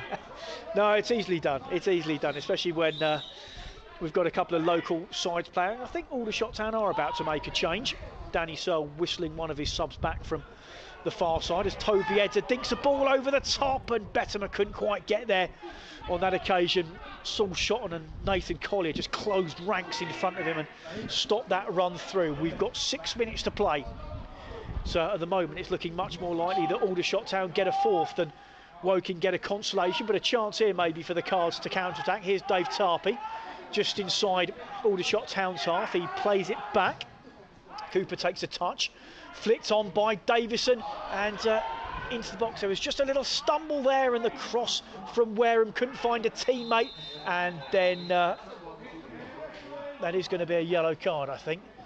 It was just trying to get the ball back was Dave Tarpey, and as he lunged in, he caught the Aldershot Town defender, and it will be a free kick. But again, that was better there from Woking, and Jaden Wareham right in the thick of things. Yeah, he was. Cooper with a nice little ball flicked on, I think, by Davison, and Wareham able to take it on his chest. appeals for handball, but they went unheard. I think it came off his chest, and he got a good pullback in the end for Tarp. He just couldn't get it out of his feet and slam it home left-footed, and as a result the ball just got away from him a little bit, and he's conceded a foul and picked up a yellow card in the process as well. 5 minutes to go. Aldershot will be slowing this down, and as you said, they're going to make a sub as well. That will add to the slowing down of the game and just seeing it out. Yeah, Alfie Whittingham is about to come on for the home team. BBC Radio Sussex and BBC Radio Surrey with you on this Boxing Day sports special until 6 o'clock, and the offside flag goes up against Paniotu. Craig Ross made the save anyway. Coming up between 5 and 6, reaction from here at the EBB Stadium from both the Aldershot and the Woking sides, of course. Reaction from Crawley Town. They're currently drawing 1-1 with the leaders Newport County. We'll have reaction from Dorking's 1-0 home defeat to Hampton and Richmond. That was an earlier game, a lunchtime kickoff. Reaction from that one. That's in National League South. Reaction from Kempton, from the King George, as Frodon won, trained by Paul Nicholls, his 12th winner in the race. But the big story, Bryony Frost, the first female rider of a winner in the King George. Mark Francis will report on that one, and of course more build up to Brighton against West Ham in the Premier League, which takes place tomorrow. Live commentary of course on our BBC Radio Sussex frequencies. BBC Radio, sorry, will listen to Sylvie Blackmore as usual tomorrow afternoon.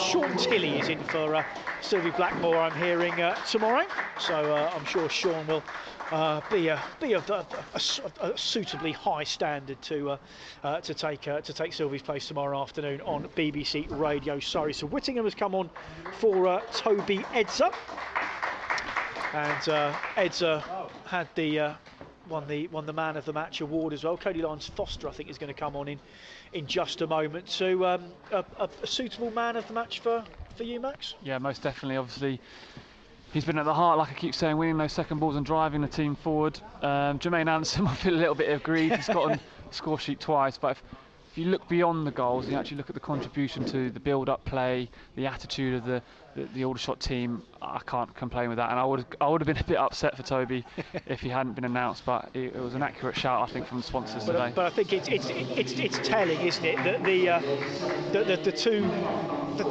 sort of key candidates for that award, both Aldershot Town midfielders, and you know, we've been very effusive in praise all season of Woking's midfield, but they've certainly been second best this afternoon. They have. You have to admit that from a Woking perspective. I have to admit that. The frustrating thing is that part of the pitch was highlighted before by Ian Dyer, our assistant manager. We've got to win more balls in there and get ourselves going forward, and we've just not done it today. Here come Woking, cross Great from ball. the left-hand side, really good catch, and then he dropped it. It was a good first aim, and then he bumped into, I think one of his own defenders did Brad Jones, but Aldershot Town have managed to get it away. Of course, they'll be desperate for a clean sheet at that end of the pitch. Cross comes in from Woking, drops here, and it's a shot straight into the arms of Brad James. It was a decent hit over on the far side by Jaden Wareham, but just didn't quite do enough, and Brad James, it went straight to him in the end. I think it was Matt Jarvis. I think he just had it on his right foot, and almost the ones where you just wrap it into the far corner low. The keeper's got a lot more work to do than just having it maybe, hand high for the goalkeeper, and it wasn't quite. It was a bit central, but like I said, if you go and actually whip it along the floor into the corner, it's really difficult for the keeper to get down. But it was comfortable in the end for the goalkeeper. Yeah, and that's probably the first save that that Brad James has had to make. There was that early one, as I said, a really excellent save too from Jamal Loza in the first minute, as we move into the 90th minute at the EBB Stadium, which just sort of goes to show quite how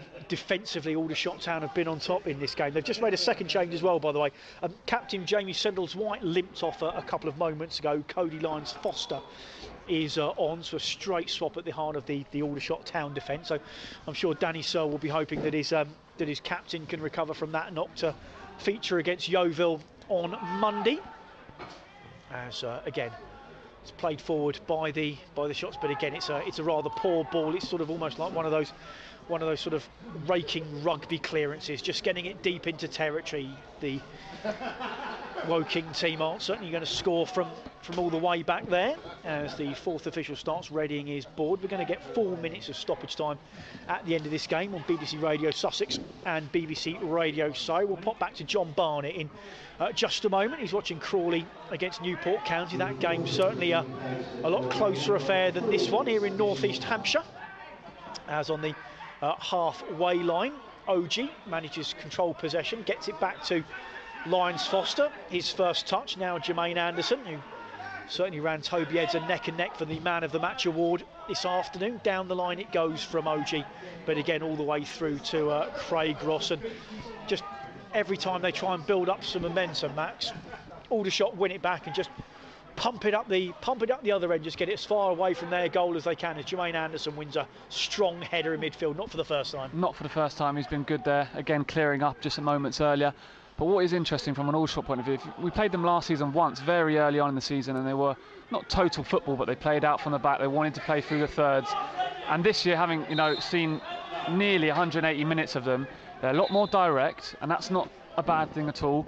They've got Paniatu up front, who's very, very mobile, and although he hasn't got the plaudits today, as Chike, like we said, Chike Candy was dangerous early on, and Anderson's been breaking from midfield. And in fairness, Bettham has had quite a quiet game, as he's already come off, but they're more direct and they look more effective for it, is what I'm trying to say. And especially today, there's been space in behind the Woking defence, and they've exploited it in that that 10-minute period, really. Chike Candy has just been booked for Aldershot Town. So there's a Woking free kick. Cooper takes it towards the edge of the box at the High Street end away to our left-hand side. Again, it's won by an Aldershot Town shirt, and Mo Bettham is there on defensive duty to clear it away. Paniatu will give chase. Craig Ross races out of his box to head it out of play on the far side. Joel Newble is about to come on for Danny Searle in his side. Again, just to waste a few seconds. We're halfway through the 4 minutes of stoppage time. And there is a throw-in to be taken.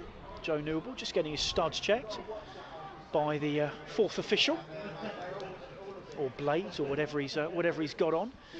Throw-in down the line from George Fowler, flicked on. It does again fall to a red and blue shirt. Again, a second ball won. The cross is squirted into the box, but Woking have it now at some pace. Can they just nick a consolation here on this Boxing Day afternoon, where they've been very much, apart from the opening 20 minutes where they were very much on top, they've been second best ever since, and Aldershot Town very good value indeed for their 3-0 lead. I think Noble's going to come on for Candy, I think, looking at the fourth official's board, if he can get on. We've got 60 seconds left. Ball forward is flicked on. Davison gives chase. Lyons Foster very nearly turned into trouble there. I'm not sure if he got a shout, but he managed to get it back to Giles Phillips, and the Wickham loanee again just thumps it into touch over on the far side. So Joel Newble will get a cameo, I think, for about 60 seconds, and he does. And let's just see which way the fourth official swings round his board. And yeah, it is Chike Candy who's coming off and another player, Max, that we've been very effusive in praise for this afternoon. He's absolutely run his socks off. He's gone in fits and spurts in this game, and you can tell from the reaction from the coaching staff. He's one of them frustrating players where on his day he's frightening, but those days are far between where he gets a big half off the manager, Danny Searle. But yes, he's been effective today, less so in the second half, but always had that threat in behind. But it was almost, he was kind of the spark that initiated that upturn in pace and commitment for Aldershot in that first half, and he'll be sleeping well tonight, no doubt. As things stand, with this win here this afternoon, Aldershot Town would move up a place to 16th in the National League table. Woking would drop to 10th. Elsewhere, Altrincham 1, Stockport 1, Eastleigh 0, Weymouth 0, Hartlepool 3, FC Halifax 1, Maidenhead 4, Wealdstone 0 is a full-time score, and Torquay are now 6-1 up at home till Yeovil. And as we mentioned, Yeovil host Aldershot Town on Monday, and those two teams, Max, will be at the absolute opposite spectrums of the confidence scale. 100%. Aldershot will go into that next game full of, Yeovil. Well, they've got absolutely spanked today, haven't they? So they'll be on their knees, and you'd expect for Aldershot, they'll be steaming into them early doors as the final whistle goes. And the full-time score, Aldershot Town 3, Woking 0 here at the EBB Stadium. A very impressive performance by the home side. That was second best for the opening 20 minutes. Jamal Loza had a run and shot really well saved by Brad James in the first minute, but that was really his only serious piece of work in the game. The game really turned in a 6-minute spell just after the half-an-hour mark. Harry Paniotu scored after 32 minutes for a corner that was cleared by Woking. Came back into the area, Paniotu turned and fired into the back of net. The offside flag went up, the referee gave it, they then spoke to each other and the goal was awarded. 2 minutes later, Jermaine Anderson on his first league start for the Shot scored his first goal for the club. A late run into the box, Frank Lampard style, to fire into the back of the net after good play down the right hand side. And then 4 minutes later, Anderson had his second. Aldershot Town had their third after 4 Woking defenders just stood around waiting for each other to clear it, and Anderson nipped in to dink it over Craig Ross to make it 3-0. In the second half, no real chances to speak of for Woking. There was a Matt Jarvis shot that was comfortably saved by Brad James with a couple of moments to go. But a very, very impressive professional performance for Aldershot Town in that second half. They've got 3 goals, they've got 3 points, and a great start to the festive period for the home team, Max Kretschmar. Yeah, great for Aldershot from a Woking point of view, as they're in a huddle on the pitch. The manager will not be happy, but we have to react. The beauty about having a game Monday is that you can turn around and get 6 points now over the Christmas period. Aldershot, you have to say they were fantastic in that second period of the first half, and that's what's done the damage for them today. Comfortable 3-0 winners, and we'll see a lot about them as well. Second half, they kept the clean sheet. They, like you said, given up one feeble shot from Matt Jarvis, and they'll be delighted with that. As the Happy Days theme tune blasts at eardrum bursting volume from the Aldershot Town PA, but it is a very happy day for the Aldershot Town players, the Aldershot Town staff and the Aldershot Town fans. It's finished Aldershot Town 3, Woking 0. Reaction to come between 5 and 6 here at the EBB Stadium on this BBC Radio Sussex and BBC Radio Boxing Day Sports Special. But for the rest of the show, we'll hand you back to Tim Durrans in the studio. Thanks to Gavin, to our special summariser Max Kretschmar this afternoon. So big win for the Shots, as he said, repeating a couple of those details of Shots as things stand up to 16th, 4 points off the top 7, Woking job a place to 10th, but still just a couple of points off the playoffs. Heading into Monday's fixtures, Woking at home to Eastleigh and Aldershot off to Yeovil, who've been thumped by the runaway leaders Torquay 6-1 today. So that is full time, that is done. As Gavin says, reaction to come in the last hour of the show. In National League South, Dorking Wanderers had to settle for defeat. 2 in a row now. They lost 1-0 at home to Hampton and Richmond Borough. More reaction for you after 5 on that one. But the full-time whistle has gone at the People's Pension Stadium in League 2. Crawley Town began the day taking on the leaders Newport County. An eventful afternoon watched by Tony Vesey and John Barnett. Thanks, Tim. Yes, the players just left the field here. It's finished Crawley Town 1, Newport County 1. Newport taking the lead in the 5th minute, courtesy of Ryan Haynes from Scott Twine's pass. A 7th assist of the season for the on loan from Swindon creative midfield. It was all, Newport worth their lead as the match sort of began to take shape. But then Stoker up for Crawley just after the half-hour mark. Jack Powell tried to drill a ball out to the right-hand flank. It was intercepted by defender Mickey Demetriou, who headed it back towards his own goalkeeper. Unfortunately, he'd anticipated the ball maybe going a bit wider, and it agonisingly trickled past him and went to the back of the net. So real Stoker up for Crawley with their equalising goal. Things got slightly worse for Newport as their goalkeeper Nick Townsend had to go off injured. He came on for, he was replaced by Tom King just before half-time. In second half, Crawley had to make a change their own with Max Watters, their leading scorer, going off. We'll find out more about that, but presumably with injury. But then a big talking point in the hour mark when Taran Alawakia was sent off for a straight red. It didn't look great, but he could argue that a bit of bad luck with the ball. The way the ball bounced around, the ball didn't end up going where we expected it to, hence why he missed it, and unfortunately took out Liam Shepherd, and he was shown a straight red card. So Crawley really then down to 10 men, as you might expect. Took off the striker Ashley Addison, looked to solidify things up with a 4-4-1, and the pattern of the game was pretty much all Newport with the ball. I didn't really have work Glen Morris too much though until the end. A shot from distance by Josh Sheehan that was turned behind for a corner by Glen Morris, and Crawley held on well here for, I think, what would have been at the start of the day would have been a decent point with how the match panned out. Surely an excellent point for them, having played half an hour of the game against the leaders at the start of the play with just the 10 men. So final home game of 2020 for Crawley. They've only lost 2 home matches in that time in the league. That's a pretty impressive record for a calendar year, and it's finished here. Crawley 1, Newport 1. John, thank you very much indeed. That's John Barnett. Our thanks to Tony Vesey as well. They were doing commentary on the club's iFollow service. The Reds then off to Forest Green on Tuesday night. We don't have a sports show on Tuesday at that time in the evening. The Albion, of course, in action against Arsenal at 6 o'clock on Tuesday evening. We'll have that for you on our frequencies, but I will keep an ear on the Crawley game. Of course, you can get that game through the various iFollow services on Tuesday night. We're a minute short of the news at 5 o'clock. So elsewhere in the Premier League, we mentioned the Albion playing on Tuesday. They're, of course, off to West Ham tomorrow, and they will head off to the London Stadium with a 1-point cushion as things stand to the bottom 3. Fulham have just picked up a point in a goalless draw at home to Southampton, so the Albion played 14-12 points. Fulham played 15-11 points. Sheffield United, of course, well adrift on 2 points. They play tonight at home to Everton at 8 o'clock. In the other game at 3 o'clock, Aston Villa thumping Crystal Palace by 3-0. Traore, House and El Ghazi. Elsewhere, earlier in the day, Manchester United twice led but were twice pegged back as Leicester, through Jamie Vardy, grabbed good point, really, you would argue, probably for both sides, with 5 minutes to play. So it finished Leicester 2, Manchester United 2. That situation then is, as it were, at the moment, certainly ahead of later games today, Manchester United 3rd and Leicester 2nd. We will, of course, reaction from all our featured games to come. Sports Special with Tim Dorrans. But without further ado, as we head to 5 o'clock, a busy national story, let's get a full news briefing. It is BBC Radio Sussex and Surrey. It's 5 o'clock. At 5, I'm Stephen Davis with your BBC News Update. Millions more people across the UK are now under tighter coronavirus restrictions. Another 6 million in England have been placed in Tier 4 today, while Scotland and Northern Ireland have also imposed harsher measures on their citizens on Boxing Day.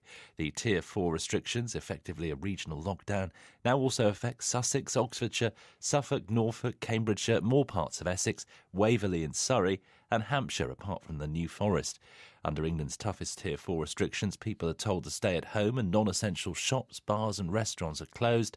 Professor Sian Griffiths is a public health expert and thinks that a full lockdown across the whole of the UK is now a strong possibility. I think a regional approach was really the right approach until we got this very fast-moving virus. And with the fast-moving virus, it's probably much easier just to say to everybody, stay home, let's get on top of this.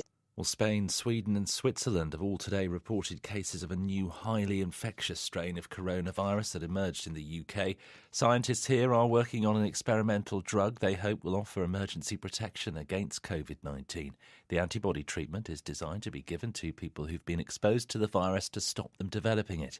The trial is being run at University College London Hospitals Trust by a team led by Dr. Catherine Houlihan. The NHS is showing just how great we can be at doing research very quickly in these settings, and hopefully this is going to be one more of the portfolio of treatments and preventatives that we can offer patients and the general public in terms of preventing them from developing this horrible disease. Large parts of the country are preparing for possible flooding and power cuts as Storm Bella is set to bring heavy rain and winds of up to 70 miles an hour. Hundreds of people have been moved from their homes in Bedfordshire and Northamptonshire.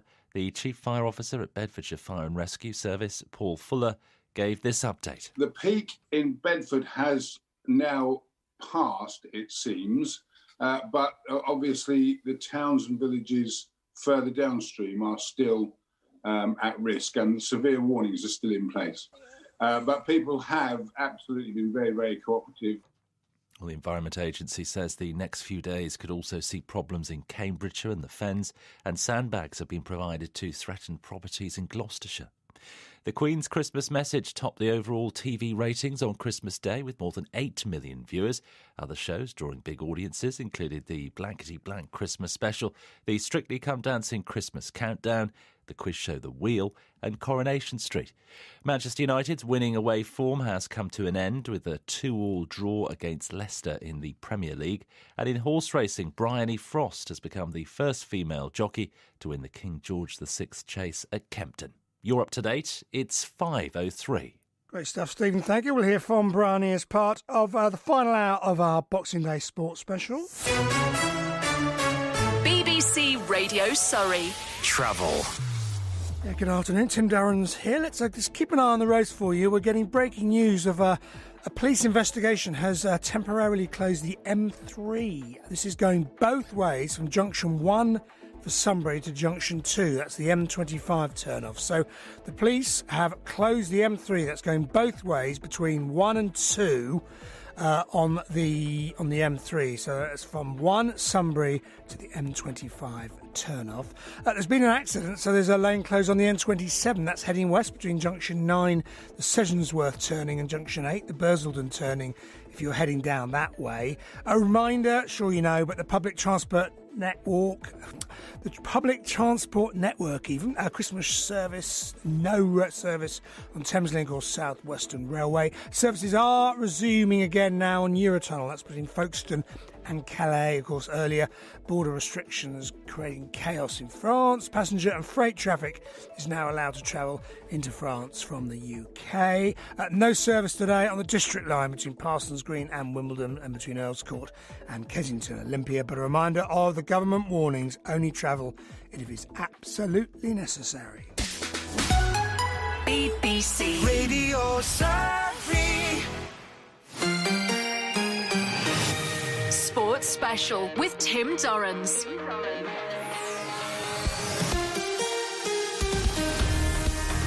Yes, good afternoon. History went the way of the Shots once again as they hammered Woking 3-0 in the National League derby. Toby Edzer bursting towards the Woking penalty. Edzer still going. The shot was blocked. Then they lift it for each other, and a chance here for 3-0. And it is!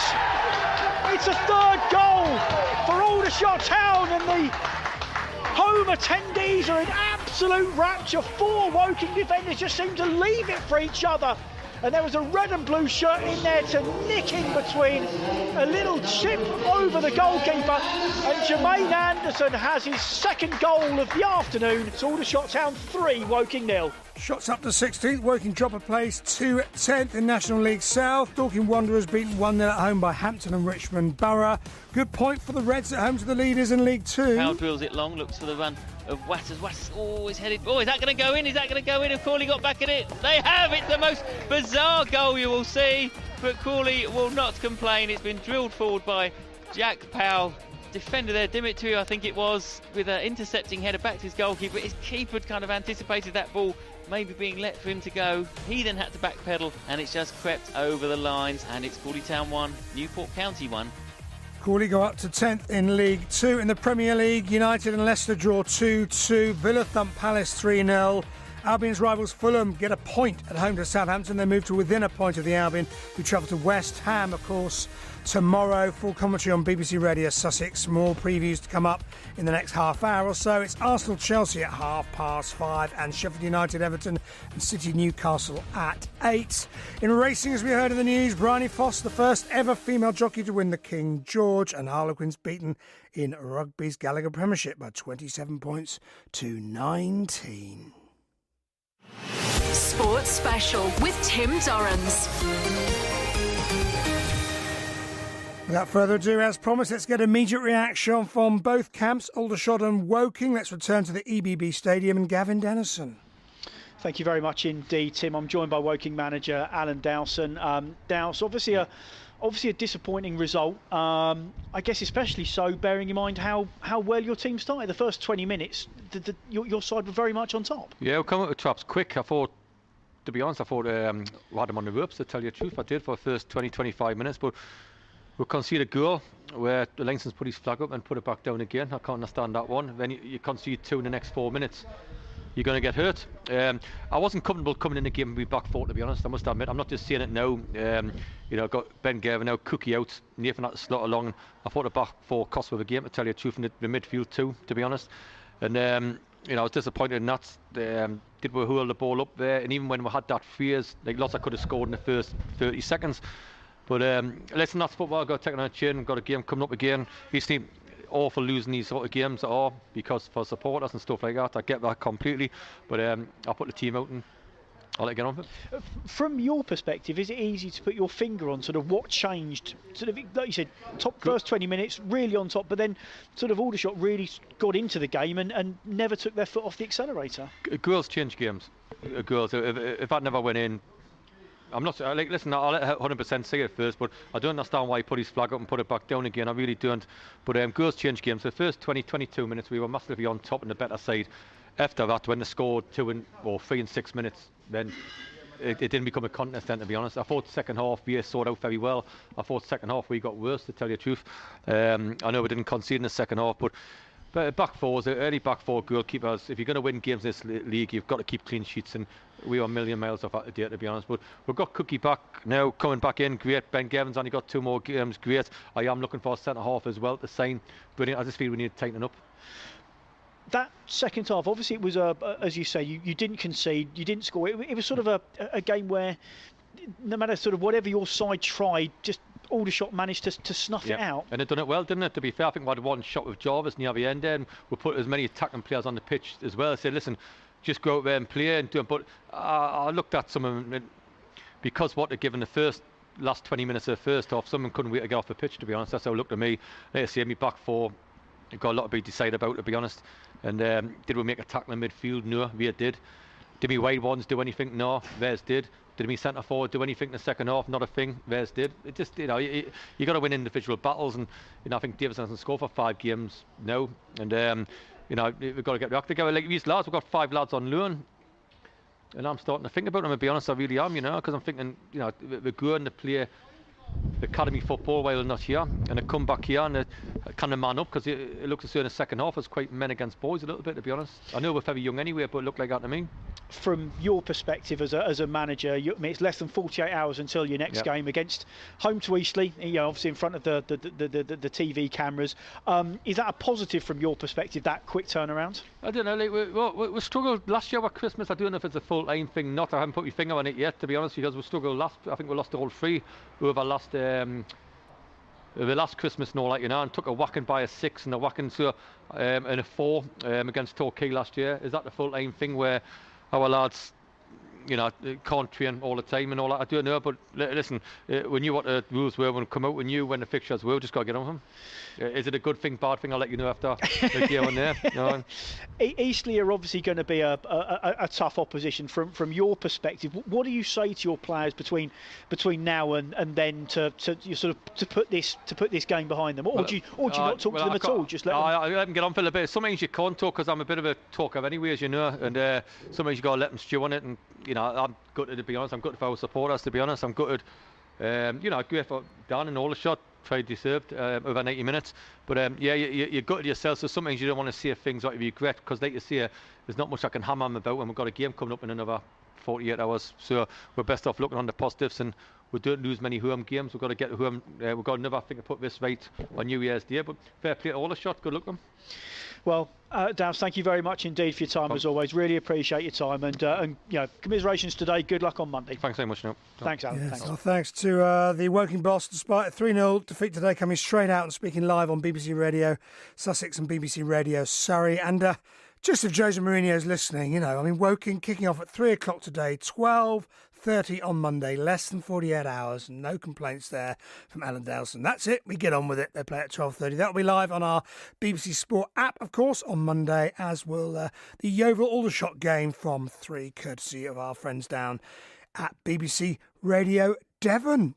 Well, a reminder of the Premier League stories today. Albion's rivals Fulham got a point at home to Southampton. The visitors, the Saints, twice getting the ball in the back of the Fulham net, but VAR correctly ruling out both efforts. So it finished Fulham 0, Southampton 0. Fulham move up a point. They've played 15. They've got 11 points. Albion in the first safety place have played 14. They've got 12. And of course, they're off to West Ham tomorrow.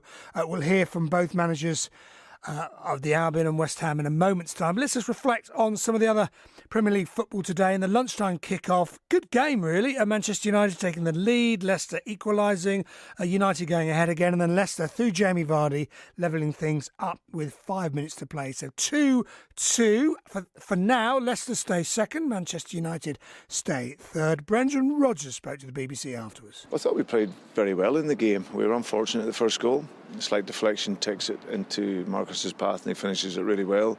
And we showed the mentality to come back, like you say, in the first half. I thought some of our play and some of the attacking play was very good.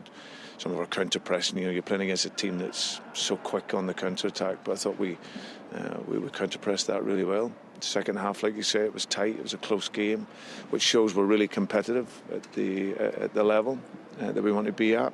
We give away a goal for us that we'll analyse, and there's a coaching aspect to that where we can be better in, but again the players showed that mentality to keep going, and that's the real pleasing aspect of today. We've either won games or lost them, even though we've played well. Today was another sign for us of our improvement, where you can't win it and you're behind in the game, you keep fighting and you make sure you don't lose it. So we showed a good mentality. Harvey Barnes with your first equaliser, a cracking strike from him. Is that an area that he needs just to kick on with, the number of goals he scores for you? No, I think it's just consistency. I think he's developing all the time, and it's something that he's aware of. But it was a wonderful strike outside the box off his left foot. But I think if you look at his numbers, probably compared to lots of other wingers in the level, you'll see that he's right up there. But we know that he can get in and score more goals. But that's something that he's always working on. He's a great learner. He's a great boy, and no doubt over these next few years the numbers will increase. United obviously very aware of the threat of Jamie Vardy. They kept him so quiet, but you can't nullify him completely, can you? No. I think that Jamie's that type of player. He's not going to be a player that's going to drop in and be in the build-up play and. Like Martial, he's a player that's on the last line. He's threatening the shoulder, and when the ball's out wide, he's in the box to score. So I thought he was outstanding today. Yeah, he maybe never a lot of contacts, but the space he creates for you with his movement and running. And like you say, when you need him in the box, he's in at the right place at the right time, gets his contact and gets another goal. So I'm delighted for the team, delighted for Jamie, like you say. And it was a good game of football, I thought. Yeah, it wasn't bad, was it? 2-2, point each. Let's get reaction from the United camp with Ole Gunnar Solskjaer. When there's 10 minutes to go, when we scored a goal, and you think, get on the ball, see this game out. They'll have to push forward, create more chances, but then it wasn't to be. We've come back so many times from losing positions to win, so we know the feeling the other way as well. So we created some big chances, of course, and you look back at those and you think they should have nailed the game for us. But then again, you can never switch off when you got strikers like Jamie Vardy up there.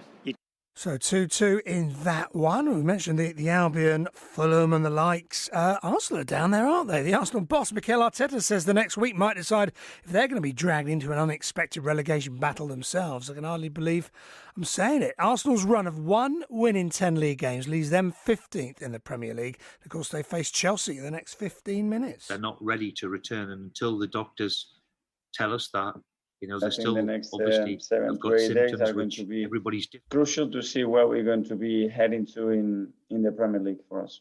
We are losing football matches. That is my responsibility to put that right. It's been us, many times the opponent. It's been us, the one that has let ourselves down, and it's down to us to change it. So that was Mikel Arteta. So you heard a little bit of Steve Bruce there, of course. It's City against Newcastle, 8 o'clock that match. Newcastle sells without a number of players. All sorts of problems for both sides with COVID issues. So that game is underway at 8 tonight. The other game at 8, big one, of course, with Albion in mind as well. Sheffield United, the side at the moment are well adrift. The side at the moment, you could say, well, that's one down. You don't want them picking up points. They're at home to Everton at 8 this evening. Well, that's for the Albion. They're off to West Ham, the London Stadium, tomorrow afternoon, of course. 2 o'clock we start on BBC Radio Sussex. 2 o'clock it is. 2:15 full live commentary. The show starting at 2. Let's get some reaction. We'll get some thoughts of both managers. Firstly, David Moyes. The way he's gone about his job, I think Brighton Football Club give him the opportunity to do what he's doing. I think they've got a good recruitment policy. I think they're building. I don't think they ever see anything in a short-term view. From that point of view, it makes me feel that Brighton will be a club who will have a stability, and that stability might take a little bit of time just to get them in a stable league position all the time. But they've got a team full of very good players, and what I see of them, I think they play good football, and it's going to be a tough game for us. That's David Moyes' views on the Albion. What about Graham Potter, the Albion coach's views on the Hammers? David Moyes' teams are always very well organised, strong in the set pieces, attack quick, but also have got the quality with the likes of Haller and Lanzini, Fornals, Bowen to attack with longer play. So they've got the points they have because they can mix the game up well, and they're a strong side. So we're looking forward to it. We're looking forward to the challenge. I think the game against Sheffield United we can take some positives from, and we can go there with optimism. Graham Potter, yes, full live commentary with Johnny and the team tomorrow. West Ham, Brighton, 2 o'clock start on BBC Radio Sussex. Commentary from 2:15. We've already heard from the Woking boss, Alan Dowson, straight out despite a 3-0 defeat at Aldershot. We'll get Aldershot and Woking player reaction in the next half hour or so. It is 90 minutes past 5 on our Boxing Day Sports Special. This weekend, I'd like to tell you a story about a composer. Hey everybody, this is Nathan. And a giant. It is in fact, from top to tail, taller than the Statue of Liberty. It's the largest representation of the human form, certainly in the Western world. A choir.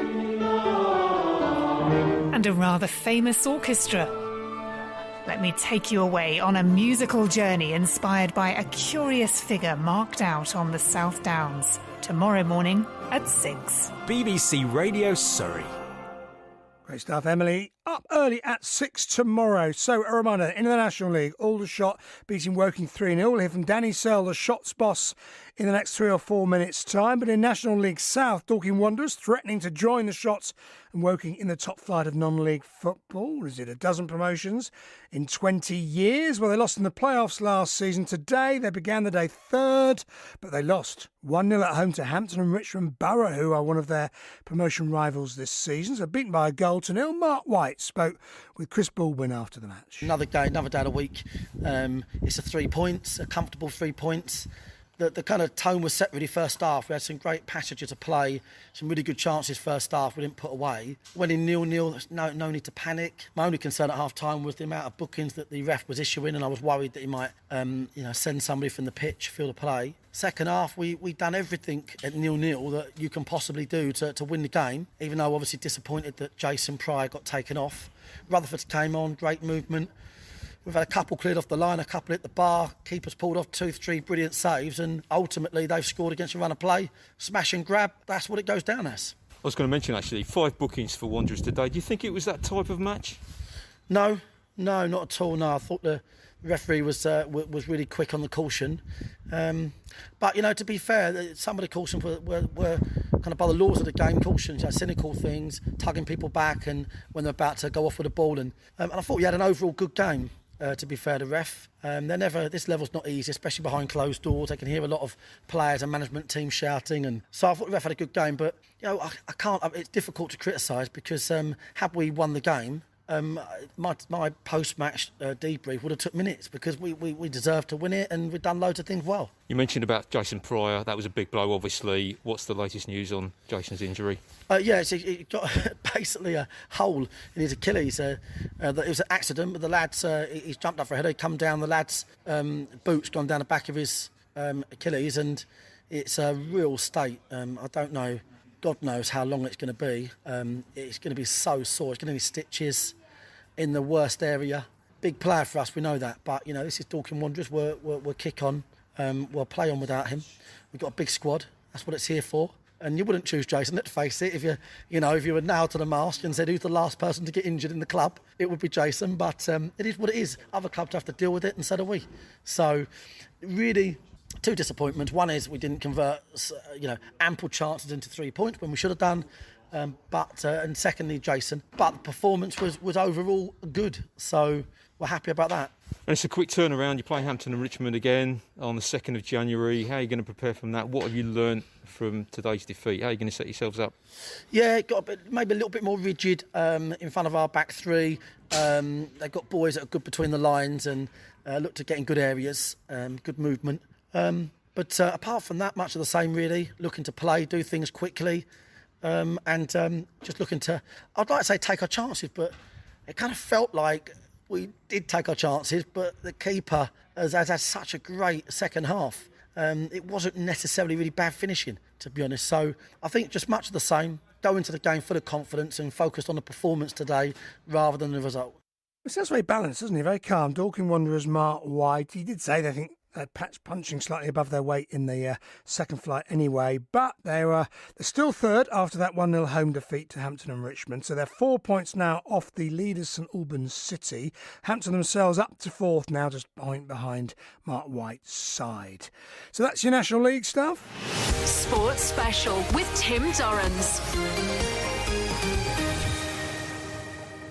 As promised then, let's return to the National League. Victory for Aldershot Town by 3-0 over Woking at the EBB Stadium, where Danny Searle, the Shots boss, has been speaking to our commentator, of course, on Shots TV, Rob Worrell. From a football spectacle perspective, it wasn't the free-flowing, lovely football that we wanted it to be and what we would have planned for it to be. But then you've got to recognise the occasion, the day, the fact that it's our local rivals, and if the last game we played was anything to go by, it was never going to be that. So what we needed to do is be resilient, be strong, be disciplined, make sure that we nullify some of the mistakes that we made last time and capitalise if there's any mistakes the other end. And I think that pretty much was summed up today with the performance, to be fair. Your side stayed nicely in the game in the first half an hour when Woking forced us a number of free kicks and corners, but they defended them well. And the shoe was on the other foot. As times this season, your side's been punished for a poor 5 or 10 minutes, and you did the same to Woking today. Yeah, and I think that's been what's been so disappointing about the season so far for us. From a points point of view, we're in a better place than we were last season. We've got a plus goal difference.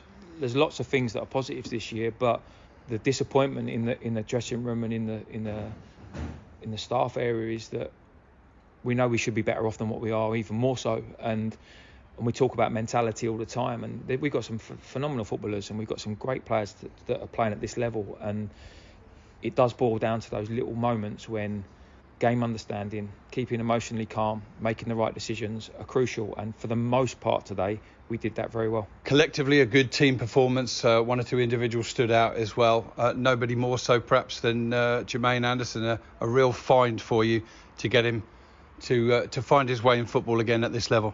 Yeah, look, Jam is great. He's come in, and sometimes when you're bringing players in that have been playing at a high level and not that long ago, it takes time to settle in. But he's come in and he's brought a real professionalism in with him. We've got a good group anyway, and he's just added to that. And there's no airs or graces about him. He just gets on with his work. He's good with the players. He gives information. He's fitted straight in, and that's what you want when you bring a player of that calibre in. And, well, we said that you'd get your first league start against Woking, and I don't think he could have written it any better himself. He hung out a heel in the second half. And the way his day was going, I was surprised that one didn't end up in the top corner. But ultimately, your side finished the job very, very strong game management in the second half. Didn't let Woking in one shot. Yeah, and exactly that. And that was a relatively tame one that Brad takes very easily. And that's the level of performance at this level you're going to need more often than not. That's the Shots boss, Danny Searle. Made them hard to beat, hasn't he? The Shots move up a place today.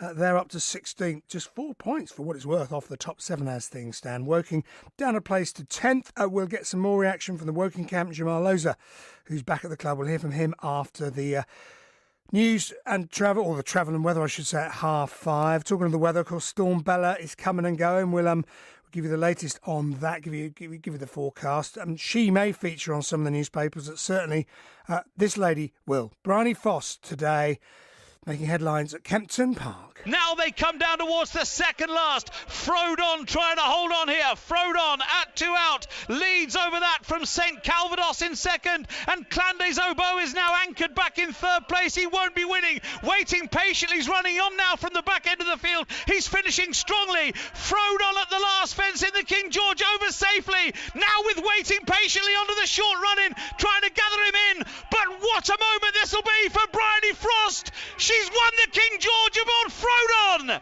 for Paul Nicholls, a 12th win in the race for him. But with all respect to the champion trainer, this is all about a relationship between horse and rider, Frodon and Bryony Frost. She makes massive headlines, beating Waiting Patiently and St Calvados with Santini next. First time this great race has ever been won by a female rider. Bryony Frost writes the racing headlines once again. A King George win for her and Frodon.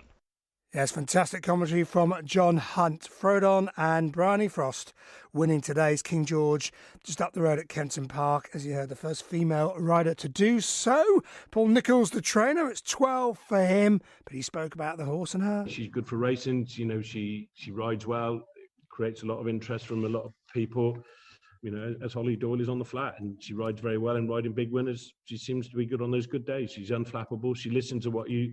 I mean, we spoke for about an hour on the phone last night, and I said, basically, the key to this is to go flat out over the first mile, because he thrives on that. And then try and fill his lungs up a little bit. And that's quite honestly, probably turning in 2 or 3 of them might go by you, but at least that is the way to ride him. It's the best. It suits him. I mean, I didn't really expect that, to be honest with you. I think none of us did, but it worked. Yeah, very happy Paul Nicholls. So the only question you could ask Bryony Frost was, how did that feel? What was it like? I still can't believe me and Frodo have now classed ourselves a King George winning pair. Paul's record in the race, unbelievable. And he has smashed all expectations coming into this. You know, quite a few people said, you know, how do you expect your chances and things like that? No, you know, I always say, I'm always behind him, 100%. When you have a horse that jumps and gains as many lengths as he does over his obstacles, is as athletic as he is and determined, and just loves to go out and compete, anything is possible. You always line up. That was actually the most scariest point, was lining up when he spun round, because he was just getting bored down there. But luckily we jumped off, and once we crossed the sand and he pricked his ears going down to the first there, I thought, yeah, we're on. This isn't like Aintree. That we brushed under the carpet, and I basically pretended like that never happened. I was coming straight on from Cheltenham in my own head today, because for a few reasons that just didn't work out for us. And I thought about the gallop I set at Cheltenham.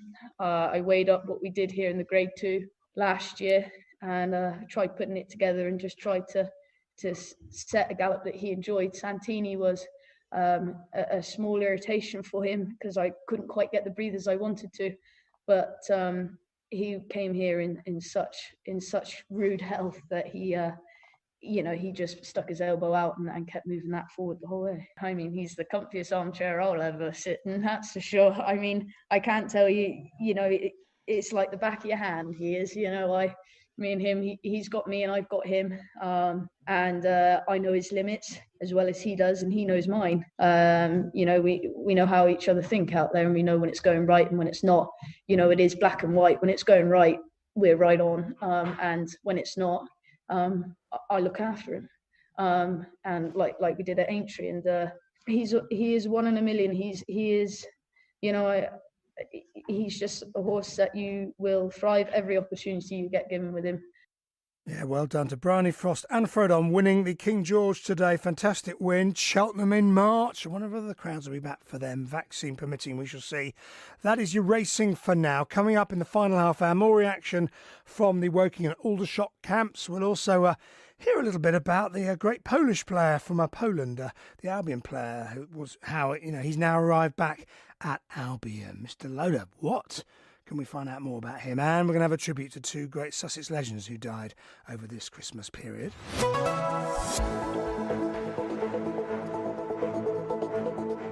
First, the weather, of course, serious stuff. Storm Bella is on her way. It looks like starting sort of now-ish, early evening, showers or spots of rain, building into bands of heavy rain as the night progresses. Gale force winds potentially with a yellow amber warning of reaching speeds between 50 and 60 miles an hour likely, possibly 60 to 70 miles an hour. Hills and particularly coasts exposed to the southwesterly winds, could see a few gusts of almost 80 miles an hour. Temperatures between 8 and 11. Very windy in the morning, as you'd expect, with the heavy rain continuing. Then it should clear to the east near noon. Sunny spells will develop through the afternoon as winds diminish as it turns colder, and showers still likely as well. BBC Radio Surrey. Travel. We've been talking the last sort of hour or so about a problem with the police shutting one of our local motorways. Well, the M3 is still closed. That's from Junction 1. That's the Sunbury turning to 2, the M25 interchange turning because of an accident. From what I'm reading, that is both ways still. It was earlier. So the M3 remaining closed between junctions 1 and 2. That's around about the M25 interchange if you're heading that way. On the trains, a reminder, Christmas service. There's no trains on Thameslink, South Western. They are now operating again on Eurotunnel between Folkestone and Calais after the earlier border restrictions. A couple of roadworks for you on the West Street in Farnham. There are temporary lights and gas main works between Coxbridge roundabout and the Chantries. That's all the way through to Tuesday. Coming off the A3 South, a lane is currently closed along the Slit Road at Malden Junction. There's water main work there. At the A22 Goston Road in Whiteleaf, temporary lights and gas main works near the builders Jewson's there. On Trandridge Lane in Tandridge, temporary lights and electricity work at the Barley Mow pub. And in Shipley Bridge on Antlands Lane, there are roadworks and temporary lights there. That's at Shipley Bridge Lane. Travel you trust, more in half an hour. Sports Special with Tim Dorrans. So don't forget the big one coming up at 6 o'clock. He's pretty much award-winning, isn't it? It is, of course, our man Richard Latto with what's the name of the show, Henry? Richard Latto's show. Stereo Runner. Thank you very much indeed. That's coming up at 6 o'clock. But let's return to Woking, beaten 3-0 today, but it did see the return of Jamal Loza. He's been speaking with Gavin Dennison. I felt first 20 we were on top massively. We dominated the game, and obviously the goals change games at the end of the day, and I think their goal was very iffy. Like, we all thought it was offside. Obviously the ref hasn't given it, and we haven't reacted well after the goal's gone against us, and I think it was 3 goals in 6 minutes or something, which can't happen, and kind of kills the game. So from that, I think they took control of the game and managed it very well. We weren't able to fight a comeback, which was disappointing. And the game got away from us, as you said. From your point of view, obviously it was quite a controversial goal from your side of things. You obviously thought it was offside. Did that sort of throw everyone kind of out of kilter for the next few minutes? Because as you said, those 3 goals came very quickly. Yeah, I think so. I think we were still.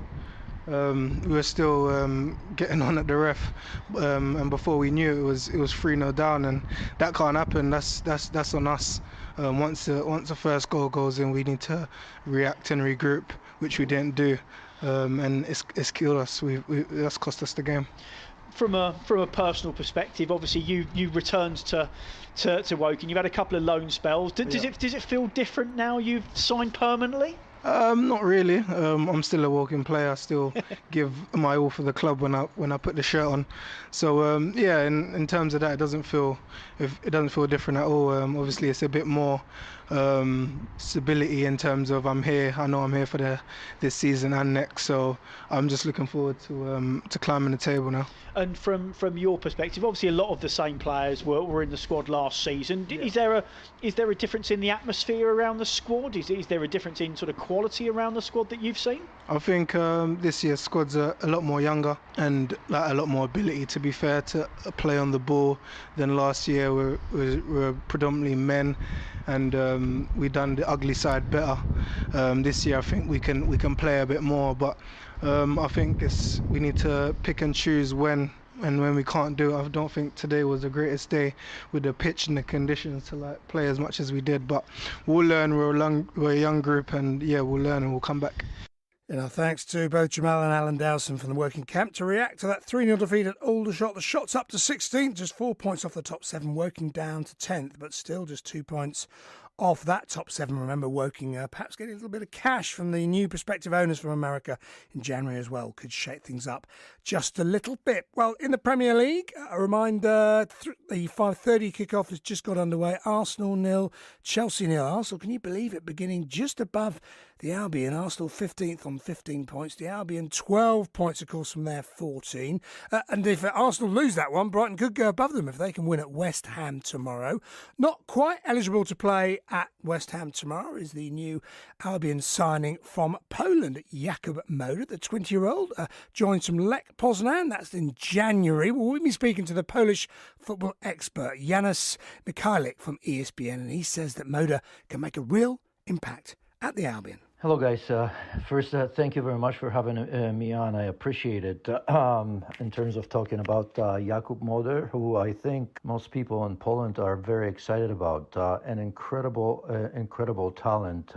It's don't want to really hype him too much, but almost you have to because of the potential that I think he has in so many ways, at least in Poland.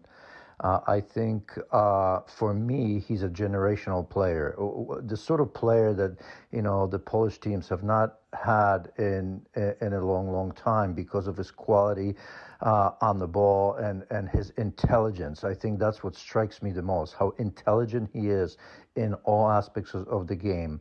I think he's the sort of player, it's going to be interesting to see where Graham Potter may play him, but the sort of player that you eventually, because remember he's only 21 years old, eventually you give the keys to the house in terms of running the team and pulling the strings. He can play a deep lying number 6. Obviously his distribution is tremendous, short, intermediate, and long. I mean, he changes the point of attack. He can find the strikers behind the back 4, back 3, whatever it may be, over the top, and he can carry the ball. When he sees space in front of him, he attacks it. He can beat players in the midfield kind of one-on-one just to get away from pressure as well. And obviously a very good strike from distance. He's not afraid. Can do it from both sides. I mean, both feet, very, very good. In fact, ambidextrous, I think, really, when you really truly watch him play. Although certainly I think carries the ball with his right foot a little bit more, but I've seen him do wonderful stuff from distance in terms of strikes.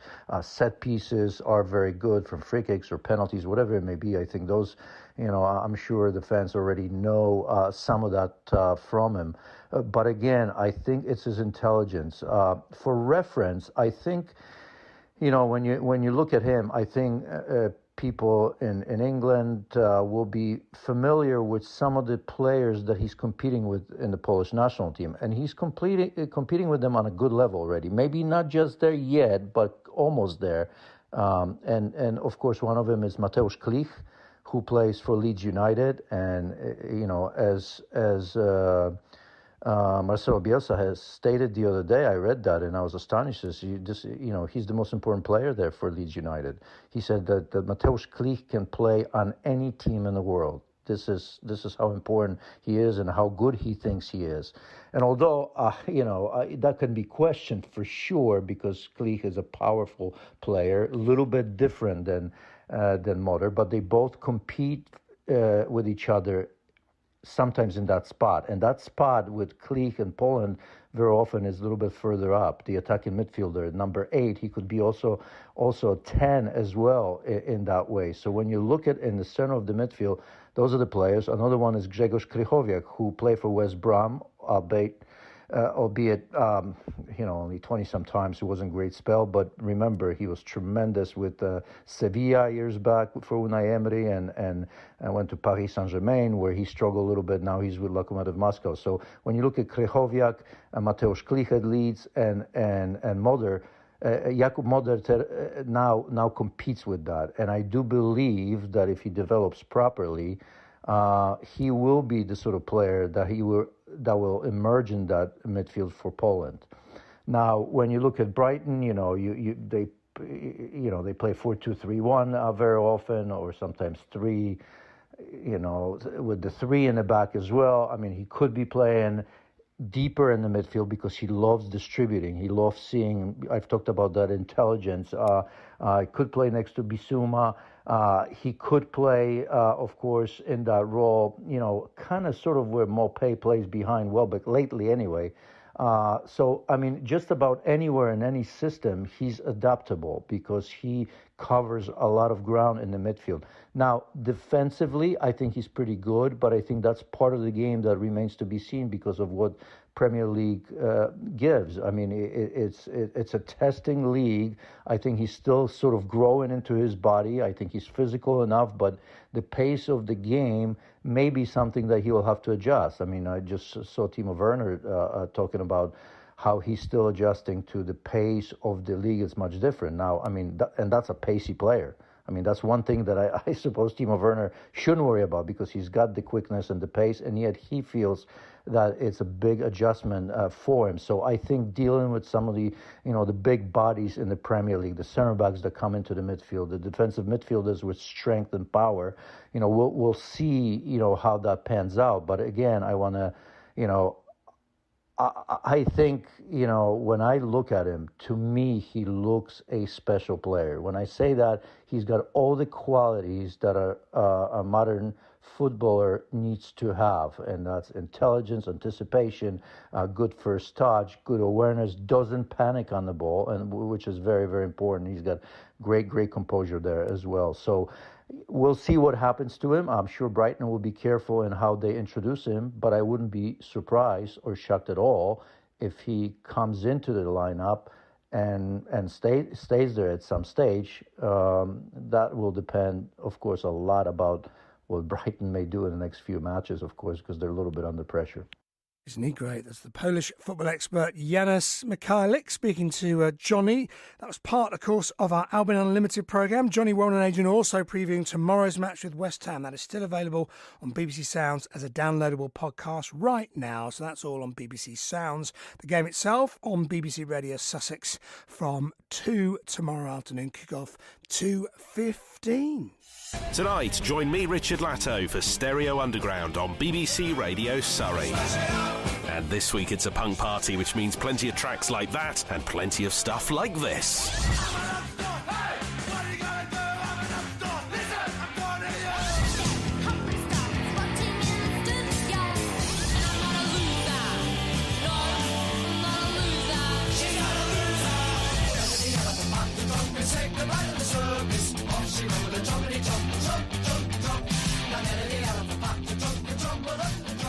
Stereo Underground with me, Richard Latto, tonight at 6 on BBC Radio Surrey. Yeah, that's coming up at 6 o'clock. That is Stereo Underground with our man Richard Latto. We'll try and get you some Crawley reaction if we can before 6 o'clock. But for the next 5 minutes or so, we're going to pay tribute to 2 Surrey cricketing legends who have passed away over the past week, over Christmas. Batsman John Edrich has died at the age of 83. He became the club president in his latter years, and the former Surrey seamer Robin Jackman, a real star, lovely guy, has died aged 75. And I've been chatting to the cricket author and Surrey's head of communications, John Surtees, about both men. And we began with John Edrich. An extraordinary batsman, and some of the things I think people love most about John were the things that don't get recorded by statistics. A lot of people have been talking about his bravery and the way that he went about his business at the crease, I think was pretty inspirational for a lot of people, and clearly he's an extraordinary batsman, and the numbers show that. But I think the impact that he had on a lot of people went beyond that. And one of only 25 men, am I right, to compile 100 first-class centuries? Oh, that's a pretty exclusive list, John. Yeah, it's an incredible list, and 5 Surrey players are on that list, and Mark Ramprakash being the most recent to join it back in 2008. And I don't think the way the game is played these days, just the amount of cricket that people play across different formats, I don't think anyone will join that list again. So joining that list, I think John would have realised what a great honour that was, and what testament to his ability. And what about his style? Was he not the most elegant, but incredibly gritty? Would that be about right, or? Yeah, I mean, I'm too young to have watched him in person, but obviously I've seen a lot of the archive footage, and he opened the innings certainly for England a lot with Jeff Boycott, and certainly different style to Boycott, but probably not a sort of classical player in the likes of David Gower or Ian Bell or someone like that, but I mean, incredibly effective and scared of nothing. And 77 tests for England, 12 centuries amongst that. That's a pretty good England career, isn't it? You say he was up against the likes of Boycott and Barber and Colin Milburn. It wasn't an easy time to get selected, I guess. No, I mean, I don't think it's ever an easy time to get selected for England, and anyone that's played 77 Test matches, will tell you that that's an incredible career. And at any stage, playing 77 games at the absolute peak of the standard you can possibly play at is an extraordinary achievement. And fondly remembered at Surrey, he was of course the club president, wasn't he? He was appointed president in 2006, and again, incredibly loyal Surrey man. He lived up in North Scotland towards the end of his career, so towards the end of his life. So we didn't see as much of him at the club as we may otherwise have done. But he would always come down for a day or two of the Test match every year, and was just really, really aware of everything that the club stood for, and of his place in that firmament. And he realised what an honour it is to be made president of Surrey, and by all accounts had an amazing year in the post in 2006, alongside his wife Judith, who was also a wonderful person and sadly passed away earlier this year.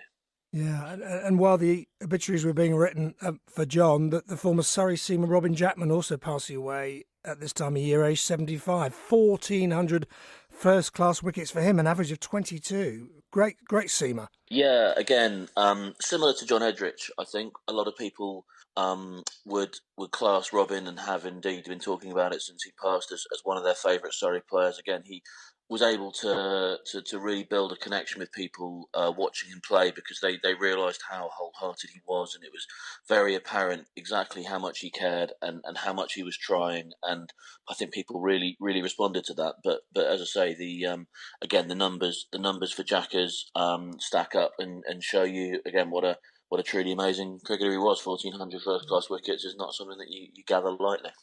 And that term "great trier," I think is often used for him. It sounds like it might be slightly deprecating, but it's not, is it? It's about, fans love seeing people who give absolutely everything out on the pitch, the turf, wherever it is in sport. Yeah, absolutely. I think that's exactly that. And one of Robin's great things was he was able to bowl at the other end from Sylvester Clarke, the great West Indian who played for Surrey for 10 years. And I think one of Robin's, while Sylvester had rocket fired pace, Robin was a very quick bowler, but it was his consistency and his control that really, I think, got him so many of those wickets. People knew exactly what to expect from him, but it didn't mean they could deal with it. He never gave up lots of battles on and off the pitch for him. 4 tests though for England in the twilight of his career, so he was an international player. I'm proud of it. Yeah, he was an international player. As I say, didn't have that international career that John Edrich did, but that is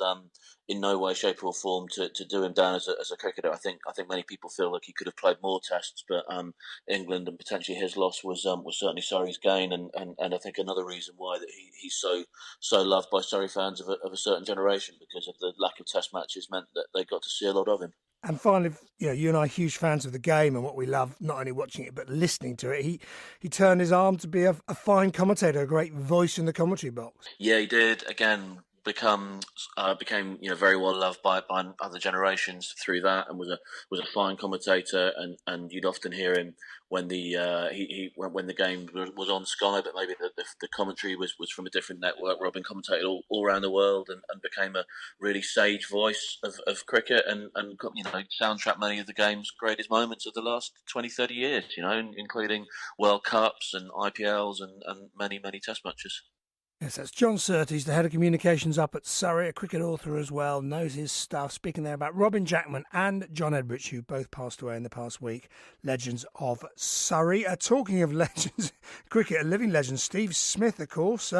He's got his first Test duck in over 4 years this morning. So this is the Boxing Day Test. Australia winning the first Test in the end handsomely against India, but Australia bowled out for 195 on the first day. India 36 for 1 in replies. So Australia 195 and a first Test duck for Steve Smith in just over 4 years. Plays England and he gets a ton nearly every time. Well, let's return to our featured football victory for Aldershot by 3-0 over Woking in the National League this afternoon. Let's go back to the EBB Stadium and get some reaction from one of the Shot's heroes, Rob Worrell. Joined by Aldershot Town midfielder Jermaine Anderson. 2 goals on your first National League start, 3 points and a clean sheet. Is that how you dreamt it last night? Yeah, definitely. Probably a bit better than I dreamt it, to be fair. The main focus is always to get 3 points. We managed to do that today, and it's always nice to chip in with a goal or 2 for now. Yeah, talk us through those couple of goals. In some ways they were similar, in other ways they were different. The main thing was you showed the hunger to get right in there where it counts in a scrappy game and get the important touches. Yeah, as a midfielder, when you see the ball working out wide, you got to make the box. Well, for me anyways, I try to make the box, try and arrive late, and then once you're in there, anything can happen. It's just about staying alert and staying switched on.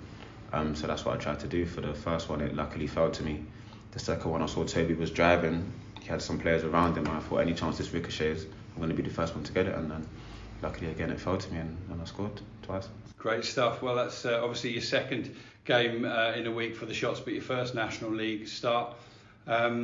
You must have been very, very pleased with the nous, the strength, the professionalism of the team today, particularly in the second half. Yeah, definitely. In the first as well, where we obviously weathered the storm. They had an early shot on goal, and we stayed resilient, we stayed professional, and that gave us a platform to push on and get the goals. So I think that's a good thing to take away from the game, was being professional and resilient as well. One thing that stood out throughout the 90 minutes was your attitude, and I guess, Jermaine, when you've played at Championship League 1, League 2, and you're dropping down to the National League, I guess you've got to get the attitude right for that to be a positive move. Yeah, definitely. It's all about mindset and how you look on things. You can't take anything for granted, especially in football, because otherwise it will bite you in your backside. Yeah, the attitude is the most important thing, and the boys in the gaffer they've all got a top attitude, and you can't come in and not be the one that's not singing from the same hymn sheet as them. So, from your time in football, you'll have come off the back of 3-0 wins before and played 2 days later, as you have to do this time against a Yeovil side that are struggling.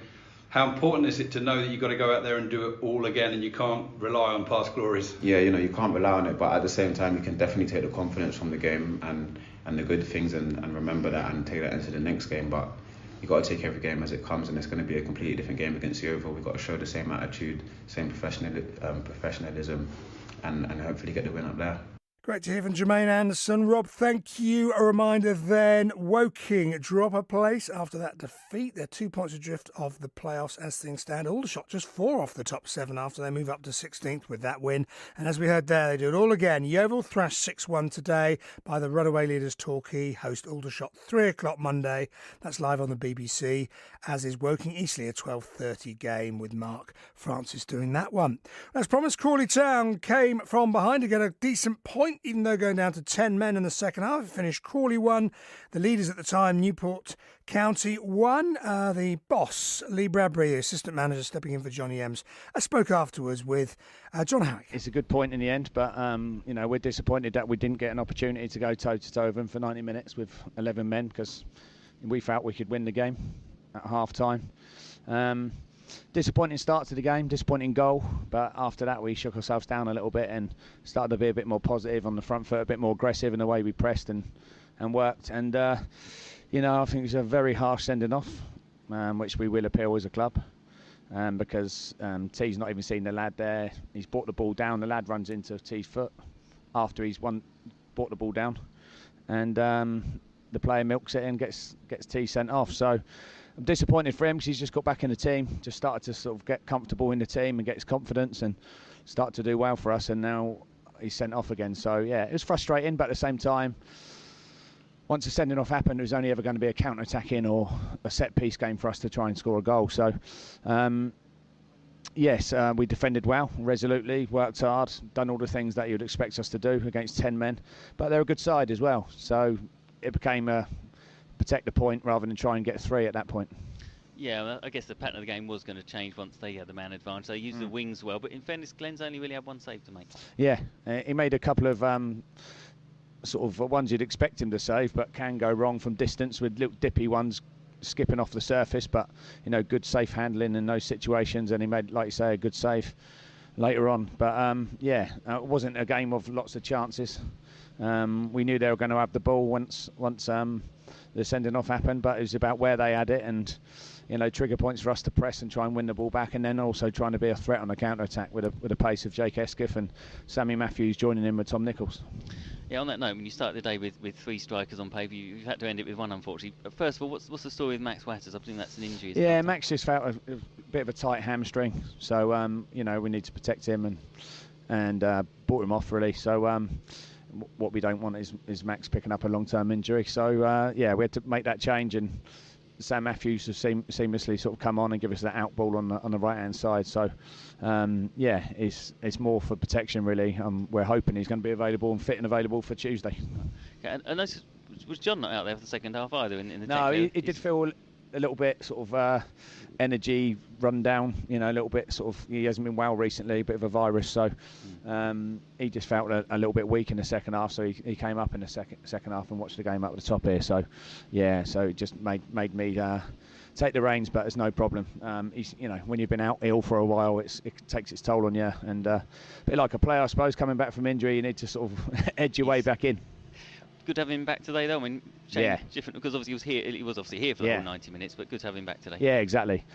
He's still here downstairs now, but great to have him back in the dugout and in the dressing room again. And it's hopefully, I'm sure he will be there on Tuesday. He's feeling a lot better now, so nice to have him back.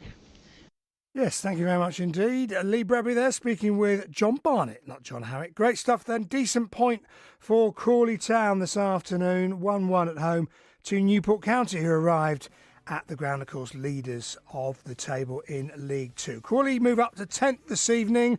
So your closing headlines, Crawley with a 1-1 draw despite having 10 men in the second half. In National South, Dorking Wanderers beaten 1-0 at home by Hampton and Richmond Borough. Aldershot Town thumping Woking by 3-0 in the National League. In the Premier League today, it's currently Arsenal 0, Chelsea 0, with almost half an hour played in that one. Earlier, a point for the Albion rivals Fulham. They drew 0-0 with Southampton. Villa thumped Palace, and it finished 2-2 in the early kick-off against the top 2 or 3, second and third, Leicester and Man United. Tomorrow afternoon, of course, it's the turn of the Albion. Johnny, Warren, they're here with commentary, of course. The London Stadium is the venue. Brighton Hove Albion against West Ham at the London Stadium. That will start for Sussex listeners at 2 o'clock.